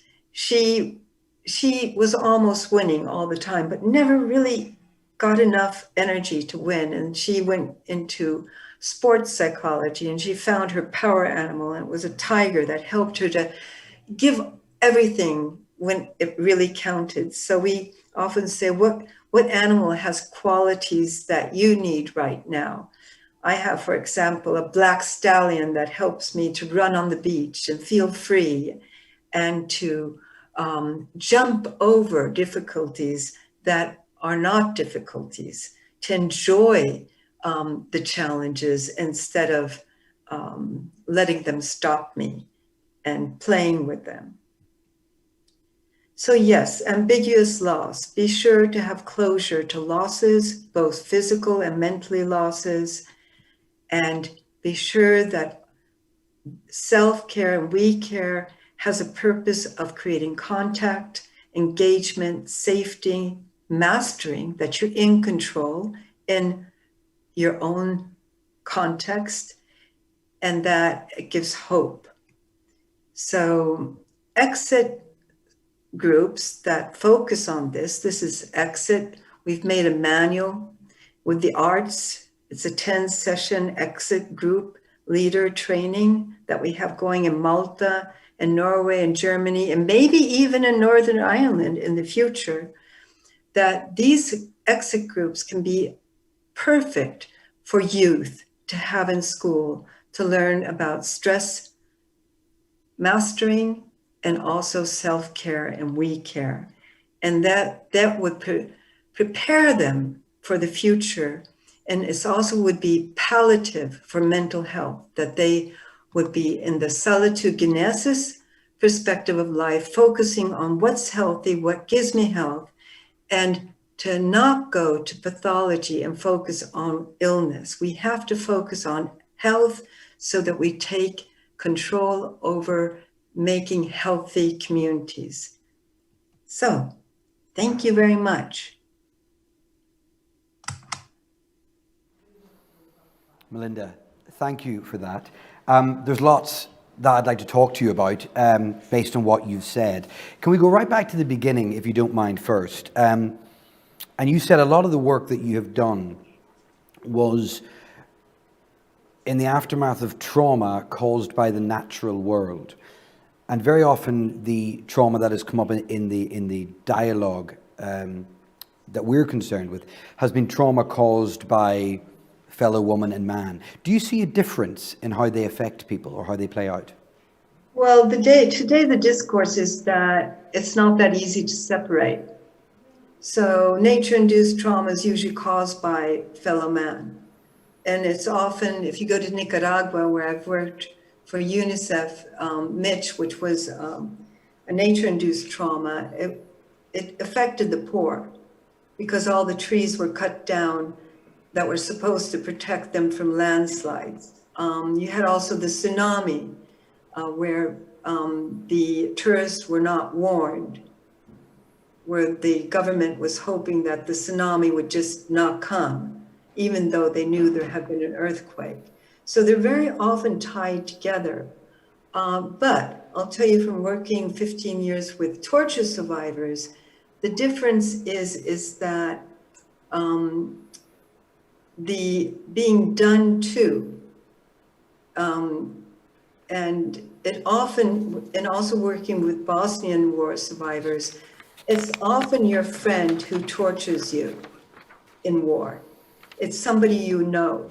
It's somebody who is, and everybody thinks about the enemy as being way far away, but often the enemy is somebody you know. And that does that that you live in a black hole because you don't trust anybody. And the purpose of war and torture is that you're never going to trust anybody again, so that you live in isolation and loneliness and will never have any influence on your community, and that you will live in fear the rest of your life without having a voice and without having any influence.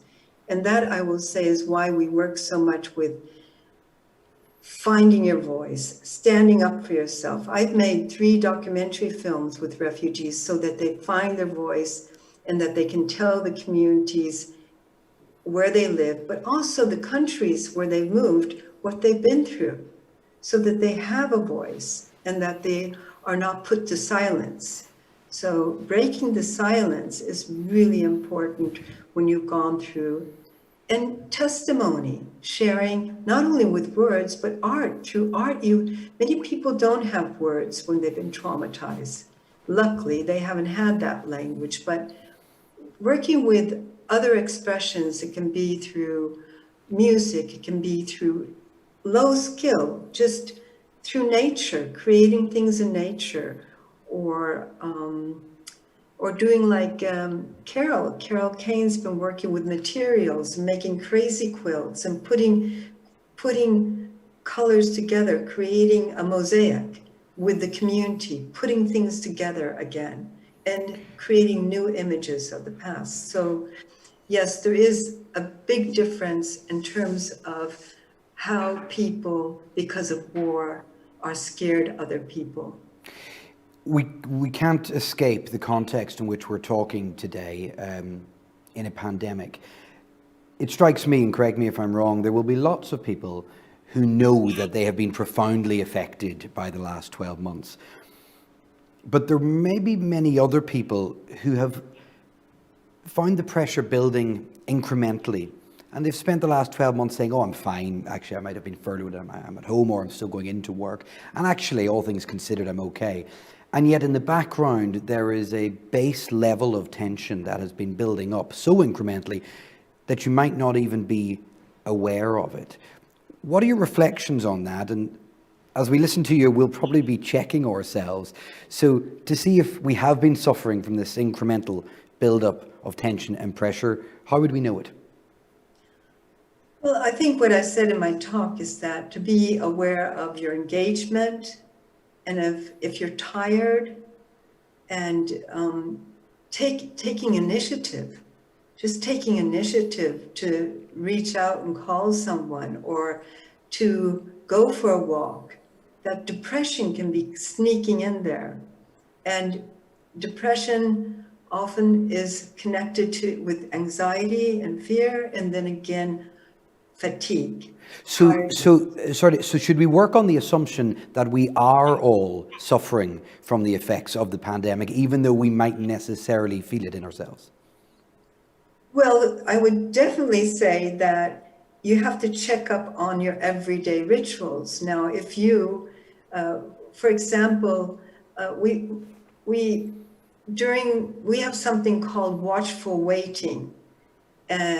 in Norway, and that is to check up on families that have been through accidents or stressful situations. If they get back to normality, that they get back to singing in their choir, playing tennis, swimming, meeting the guys. But if they don't get back into that common space of connecting again, then you have to be, there's a red light going.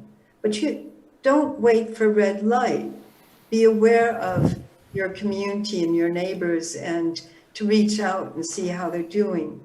I can see in my community that we're trying to share with each other, but it's really hard for people to know. But if you can point it out, how do you get up?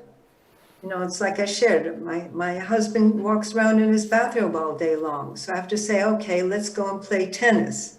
So we're playing tennis now every day to make a break, to do something different. And I think this is how you can point it out, is to check yourself every day and to be sure that you're making predictable rhythms during the day in this unpredictable time, so that you feel a sense of control. It's very important.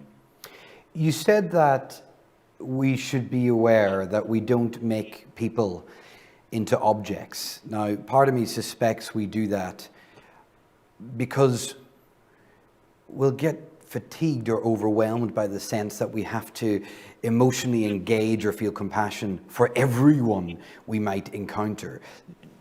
Just expand on that a little bit, and this notion of compassion fatigue.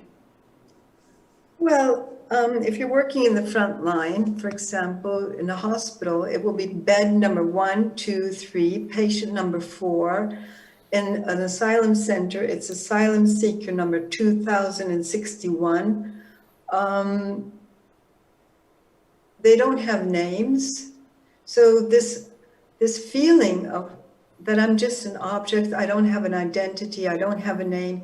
It's not that you have to engage with me or be, talking, but it's just to really have respect that each individual would like to be said, good morning, Melinda, good morning, Richard, and not the number on your screen. Good morning, 7577,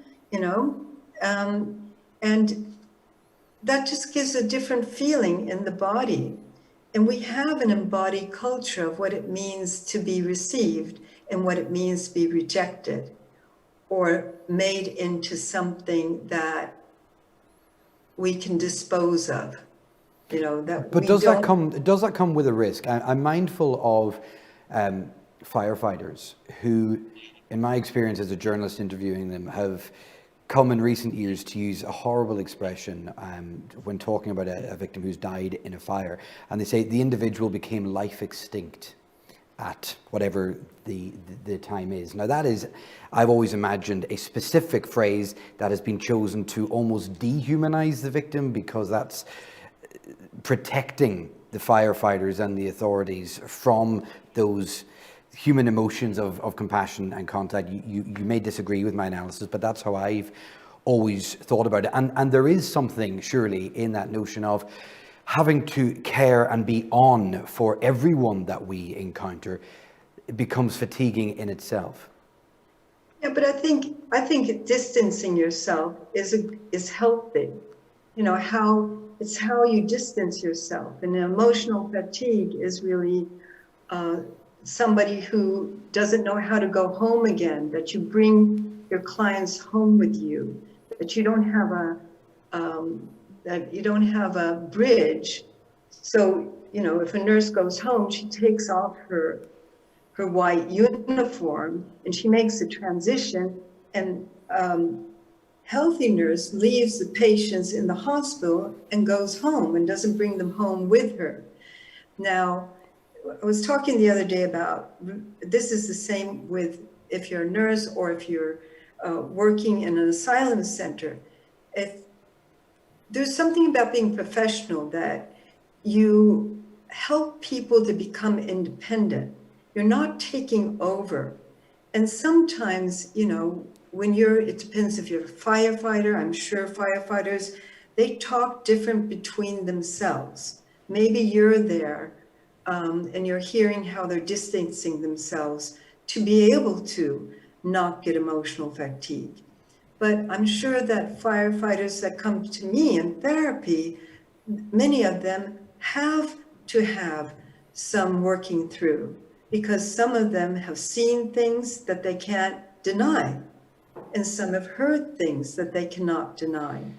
And it's the same with people that the PTSD symptoms came from Vietnam War veterans. So the post-traumatic stress syndrome, it came in 1981 because of Vietnam veterans that didn't get Social Security. And they were supposed to be professional and distance themselves, but they couldn't. It just, the images kept on following them. So instead of thinking you can deny what you've been through, you have to be aware that helpers are not machines. They have feelings, and that many professions need to have supervision and have care for the helpers. Over the last 3 years, the over 2,500 people who've taken part in this project have been challenged. They've been dared to lead change. And it seems that in the case of the nurse or the firefighter or those who work in established centres, they do have the benefit, as you've outlined, of going home and removing the uniform and maybe debriefing with their colleagues. It's not as easy, is it, for those who are daring to lead change in their own communities, who don't necessarily have that switch off where they get in and close the door behind them at 6 o'clock. The change that they're trying to lead is all around them. What complexities does that bring? Well, that's where it goes back to this was self-care, because then it's hard to know,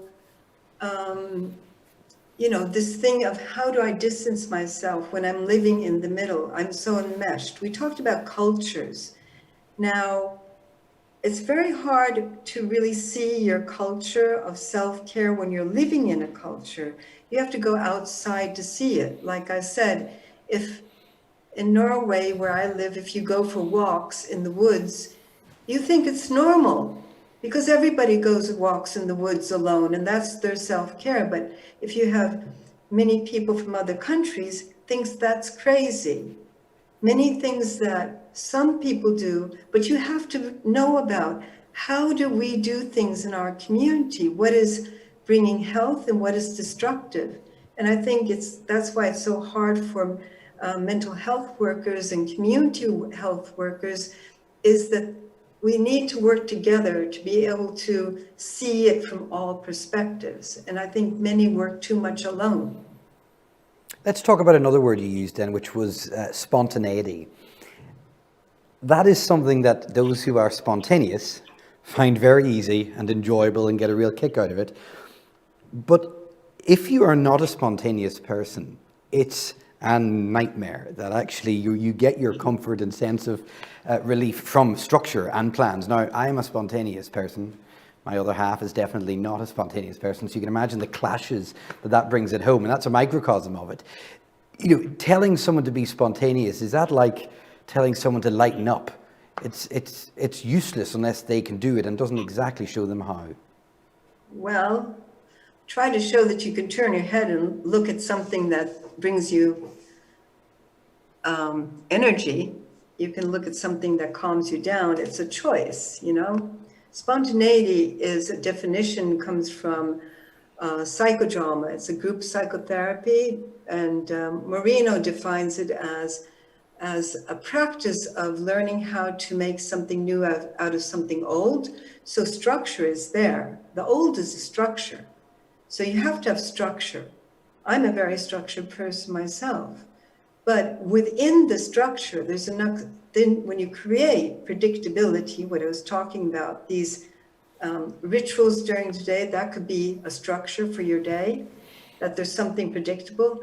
Then it brings safety about, and safety calls then for that you can play with things. So yeah, I think it's the opposite. I think that many people don't have to be action oriented to be spontaneous. It can also be a mind. You're creative in your mind. Well, it's more than that, though, isn't Jumping it? all over the place. It's more than that. Surely people have to find a joy in the spontaneity. And I'm just wondering, for those who are listening to you and might aspire towards it, but actually find being spontaneous really uncomfortable, what's your advice to them? How do you bridge that gap, make them feel more comfortable? They might even get a kick out of it. I think we're back into defining the word culture. I think my way of defining spontaneity is more, how do you make your bread during the day, or how do you make your bed, or how do you write your letter? It's how you do it, and it's with a sense of being connected and being engaged from what you do. So the spontaneity I'm talking about is the energy that helps you to connect, to be engaged, and to not isolate yourself. If you're listening to this and you want to throw a quick question to Melinda, by all means do. It's the Ask the Question tab beneath the screen. My final question to you, Melinda, is what do you do with anger? Play tennis. Move to Tenerife and play tennis. Is that it? Is it purely in the realms of moving, getting physical with it all? You can sing. I think singing is very important to release the tension. Anything that can release tension. It can be yoga. It can be dancing, going dancing. It can be different folks need different strokes, but I definitely believe that during this time, if you feel bottled up, if you feel you're tense, and to find some sort of release and something you can do. And a lot of people, the most normal thing in Norway is walking. So a lot of people go for long walks and walk it off. And other people have talks. Melinda, it's been a real pleasure talking to you. I know we're going to connect again tomorrow to expand on some of these themes. And, our focus has been today and will certainly be again tomorrow, giving kind of practical advice, really helping people take all this home. But our very best to you in Tenerife. Thank you very much for that. Thank you. All the best. Thank you. Melinda Ashley Mayer de Motts. And as I say, she'll be back with us again tomorrow. You can respond to anything that you're hearing during today and indeed tomorrow by that link, the Ask the Questions beneath this frame. What we want to do though now is we're kind of cruising towards an end of day one. But what I want to do is again remind us of some of the participants who have been taking part in the dialogues about race and equality. Again, they were happening all over Northern Ireland and the border counties as well. I know specifically there was one in Letterkenny. They were in big halls and little halls with people who've taken part in these things before and never done it before. And all of that information has been feeding into the dialogue. So have a listen to this, some more of the thoughts from those who were there. Considering your experience in DARE, what would you do to contribute to building a prosperous, compassionate and peaceful society in Northern Ireland? What might your contribution be to that? Okay, festival, we can't forget, we are starting our program or this training in hard time. Yeah, because COVID and coronavirus left everything. Just we can attach to each other by online, by Zoom application. This is very hard. But if you, any person or any family stay up by itself and isolation and the community, we can't know anything. Maybe Carol, from 1 year when we start our training, I don't know a little bit about Northern Ireland community here.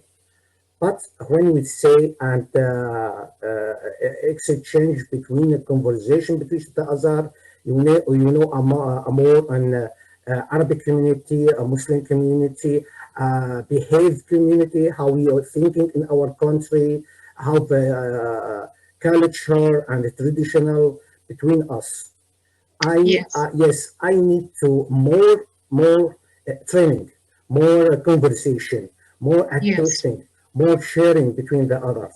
I think this is something wrong. When I was in Syria, when I follow up the news or media, there's something wrong. The media give a wrong view about the Arabic community or Muslim community, like we are terrorists or wanted to get everyone. We destroyed the world. This is not true. No. You not know who me. You want to know just to speak, just we sharing, just we make interview with other, just we make trading, help other, supported other. After that, can you speak about myself or by my community or by my what you believe? That's great. Thank you, Carol. And thank you for speaking to me this afternoon and for your contribution. So, reflecting on your experience with DARE, what do you think you'd like to contribute to building a more compassionate and peaceful society in Northern Ireland? Well, as I say, most of the work that I do is doing that, and it's to be totally honest, it's getting other people and the people that I got into that, just changing sometimes their perspectives and their point of view on people, because if people that live in the areas where I sort of got the participants from, the only time they would have any sort of, or even, it's not even contact, it would be on social media, newspapers or news. So if they seen anything about Muslims, it was usually a link to ISIS. If they seen something on the Catholic, it was probably linked to either politics or sectarianism or something like that. Whereas I wanted them to see something different. And I think the more people that would get involved in this sort of thing, the better. Because a lot of people live in their own wee bubbles, in their own wee areas. And I know bubbles is starting to be the word now because of the pandemic. But people have lived in bubbles in this country for a long, long time. And I think that they do need to get out of their bubbles more. Yeah, very true. Thank you, Trevor. Is there anything about the DARE approach that you'd like to comment on? Well, one of the good ones, one of the highlights that I thought was when you said that you were thinking about bringing a Muslim lady to the class, and I could actually physically see some of them stiffening up and going, shit, what? Because I knew what was in their head and what they were thinking and what they were expecting. I near fell off the chair the following week when Rehab walked in through the door. I seen the fellas all sitting up in their chairs, listening intently, because they were expecting someone to walk in with probably a hijab on and a certain way about them. When Rehab walked in, they noticed, they went, oh, that, you could see it in their faces. They were saying, that wasn't what I was expecting. Yeah, and I remember very well, and I know there was also quite a noticeable emotional connection there. Reham shared her story, and I know for sure the people in the room connected with her on a human level, and that changed everything. And I'm very happy, Trevor, that after such a long time, it's been maybe 2 years ago that we had this time together, you still remember, and these things stay with you, and I'm sure they stayed with the participants as well. Our thanks to Trevor and Samir, and also of course to Julia and Carol. They are the participants, one of the 2,600 who have taken part in the dialogues about race and ethnicity. I think I incorrectly called it race and equality, and they've sent in the boss to give me a hard time about it. my apologies. This is Joe Marley. Joe is Director of Bryson Care. And to finish up today, I was interested to get your thoughts, not just on what we've heard today, but your reflections of what the last 3 years have been like. And my first question, Joe, is have we ended up where you'd hoped we would have ended up? I think so, Declan. I think we've ended up at the end of something, but at the beginning of something else. We've crossed Northern Ireland into Donegal. We've had conversations with people who would consider themselves from rural backgrounds and worried about rural issues. We've talked to people on the coastline who've been worried about marine issues, and we've heard about Brexit from those areas. Not so much from the city areas. We have a whole completely different set of preoccupations. We've heard from different ethnic minorities. We've heard obviously from Protestant and Catholic communities. We've heard from women, we've heard from men, we've heard from young people and old people. So we've done a lot of listening, we've done a lot of talking, we've built, I think, in many places, a lot of trust. But for me, the next phase, if you want, of what I think can come from very rich soil, as Eugen would call it, is action. All right. So what is that action? What are you going to do about it? I think we need to work together, probably with government, but with other stakeholders. We have talked to church groups and business leaders as well, and I think we have to identify a task, or a couple of tasks, real, tangible, measurable things that we think we can do together for Northern Ireland and its the border regions. Can you give me an example of, not something that you will necessarily do, because it would be unfair to hold you to that at this stage, but can you give us a tangible example of something you'd like to do? What kind of thing, practical thing, would come from the dialogues? Well, I mean, you heard from a few of the contributors today about moving away from this zero sum and looking at something that we can coalesce around that would motivate all of us. It could well be something to do with our health and well-being. We've heard from Melinda, and she's given us significant warnings if we don't look after ourselves and our mental well-being, our physical well-being, that like a lot of the globe, we could find ourselves in trouble.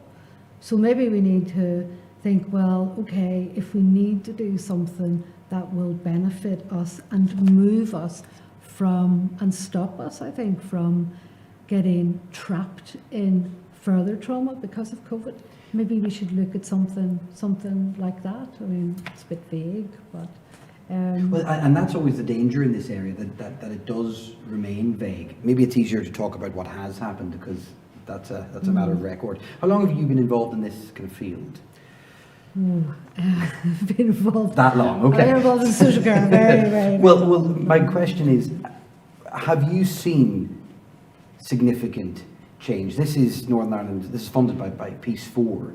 There was Piece 3, 2 and 1 before that, over £1 billion of investment from the EU, as we mentioned earlier. Have you seen substantive change in Northern Ireland? Are we coming to this with already a body of work behind us, a body of success? Oh, absolutely. I mean, I think Piece 1, 2 and 3, well, the very early Peace projects were about stopping violence. And that we've been, I think, very, very successful. But I mean, I think there are a number of initiatives, neighbourhood renewals, urban villages, where people from all backgrounds have come together with government to look at economic renewal, and I think there are examples there that we could use to build on. Yeah. Let's talk about the people who were mentioned a few times today, which are our political leaders, how engaged they have been, how engaged they might be going forward. You have some thoughts on that? I think, yeah, I mean, obviously there was a challenge from the community contributors to politicians, and I think that's right and proper. However, I do think that, in a sense, we have a responsibility. I mean, all of us have a responsibility to give permission to politicians, because politicians will maybe be nervous about change if they feel they can't bring their electorate with them. So if we change our demands from our politicians, most likely they will change. So it's a sort of symbiotic relationship, I suppose, and it's going to take work on both sides. People are using the opportunity now to ask you questions that they have in front of the camera, so we might throw a couple of them at you, Right. see how we go. But before we do that, you can add that in if you want on the Ask the Questions tab. We'll very quickly, we have a little bit of time in hand, so we might do that. You can get your questions to Joe. But what other reflections have you had on what we've been hearing today? I mean, I know that Eugen spent today really laying out his theoretical framework, and tomorrow he'll put a lot more story to that, narrative to that, which will make it feel real. But I think even today, I love the idea of the pot plant. I love the idea of, particularly coming from a rural island, I love the idea of being nourished from the earth. And I love the idea of, even going on holiday, you take your pot plant, don't you? You know, you make sure you've got something from home. Yeah. Not so much like in the old days when you took your potatoes and your smash and your pots and pans, but you still need something that grounds you. It is a good analogy, though, isn't it? Because anyone who's tried to get soil off a plant, there's no getting rid of all of it. It's all, it may mostly be gone, but you can't fully cleanse yourself of the previous soil. Absolutely, and nor would you want to, which I think is his point. You know, yeah, tradition's good, it's great, it does ground us, but listen, culture has to grow from that. It's not the same thing. We also heard about the importance of looking after ourselves before we start to look after others with Melinda. Sure, I think that's a major issue for us, and certainly, excuse me, our experience of the pandemic and supporting community through the Bryson Fund and through government initiatives like the Warm Well Connected Fund from the Department for Communities has shown us that actually community leaders did rise to the challenge, but they rose to the challenge a lot of the times at the expense of themselves. You know, they had families who were sick, they sometimes were sick themselves through COVID. They had, as you rightly pointed out, Declan, they had neighbours rapping on the door at 10 o'clock at night because of some emergency. And you know, they were really nourishing themselves. I mean, I know of one group where we talked about it a lot on Red Bull, because the Red Bull was giving them the energy and stuff. So there is a real need to help people in community to really take that agenda seriously. I think that's very interesting because, and maybe it's a Northern Irish thing, who knows, but a lot of people will hear this idea of going, you know, self-care and protect yourself, and can't ever really envisage themselves having a knock on the front door from a neighbour going, if you could just give me 10 minutes because I'm self-caring at the moment. You know, that kind of seems a bit unrealistic to many, sure. But there is a kernel of truth there, and everyone can apply it to themselves in their own life in whatever way works for them. Yeah, I think that's right, and I think that it's the same with government officials, people like myself in organisations where, you know, we have really had difficulty punctuating between Zooms and calls and decisions and family and life, and it has been difficult. So, you know, I think between all of us who are stakeholders in building this new culture for Northern Ireland, we really do need to think how we're going to take care of ourselves for the long haul. Do you want some of the unplanned questions now? Oh. Not that they were planned, but as in, risk it. we'll go for it. Again, you can get in very, very quickly in the last few minutes. It's just below the window you're watching me on. There's a blue tab saying ask a question. Tap on that and you can put your question. It'll arrive here. Des says, where does the Bryson Group stand on the review of the Human Rights Act put forward by the UK government? It's not something that we have discussed as the Bryson Group, so I really can't speak for the organisation, but I think we certainly would always uphold the rights of citizens and would stand against anything that might dilute that. Paddy says, Linda was talking about tennis in Tenerife and how that makes you feel better. Paddy says, thank you for the excellent trauma presentation. My wife and I have been chatting about this in regards to anger. She finds it good when she's angry to do the ironing while listening to music. Far cry from tennis in Tenerife, but whatever works for you. Khalid says, because dialogue in closed rooms with a limited number of interested people does not solve any issue, the important thing here is to involve the largest number of people in various activities. He says the best examples are sport or music or culture, but that really is the challenge now, isn't it?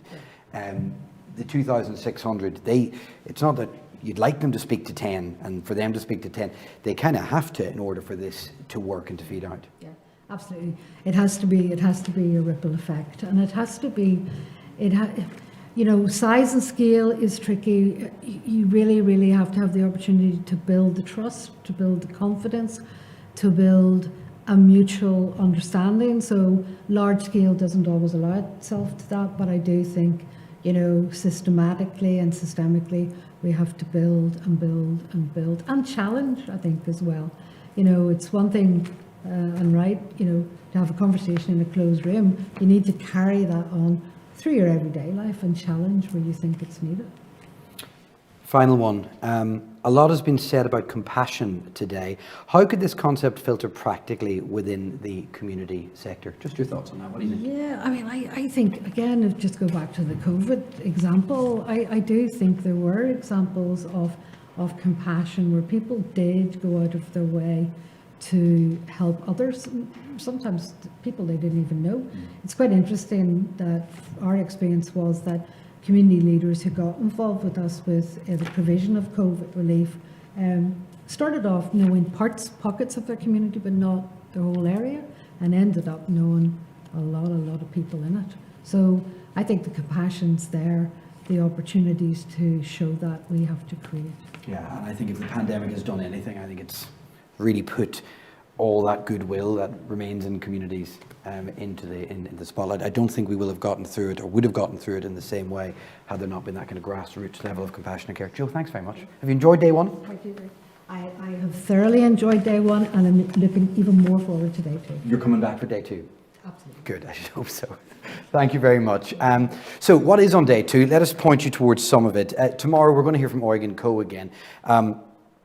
He'll be live from Melbourne, and he's going to talk about how we actually go about building on a community of compassion, prosperity and peace. Again, they are buzzwords that we're all familiar with, and they can mean something and everything at times, but Eugen's going to step us through some practical approaches to that, which we want you to take with you. Melinda's going to be back helping you use some of her techniques.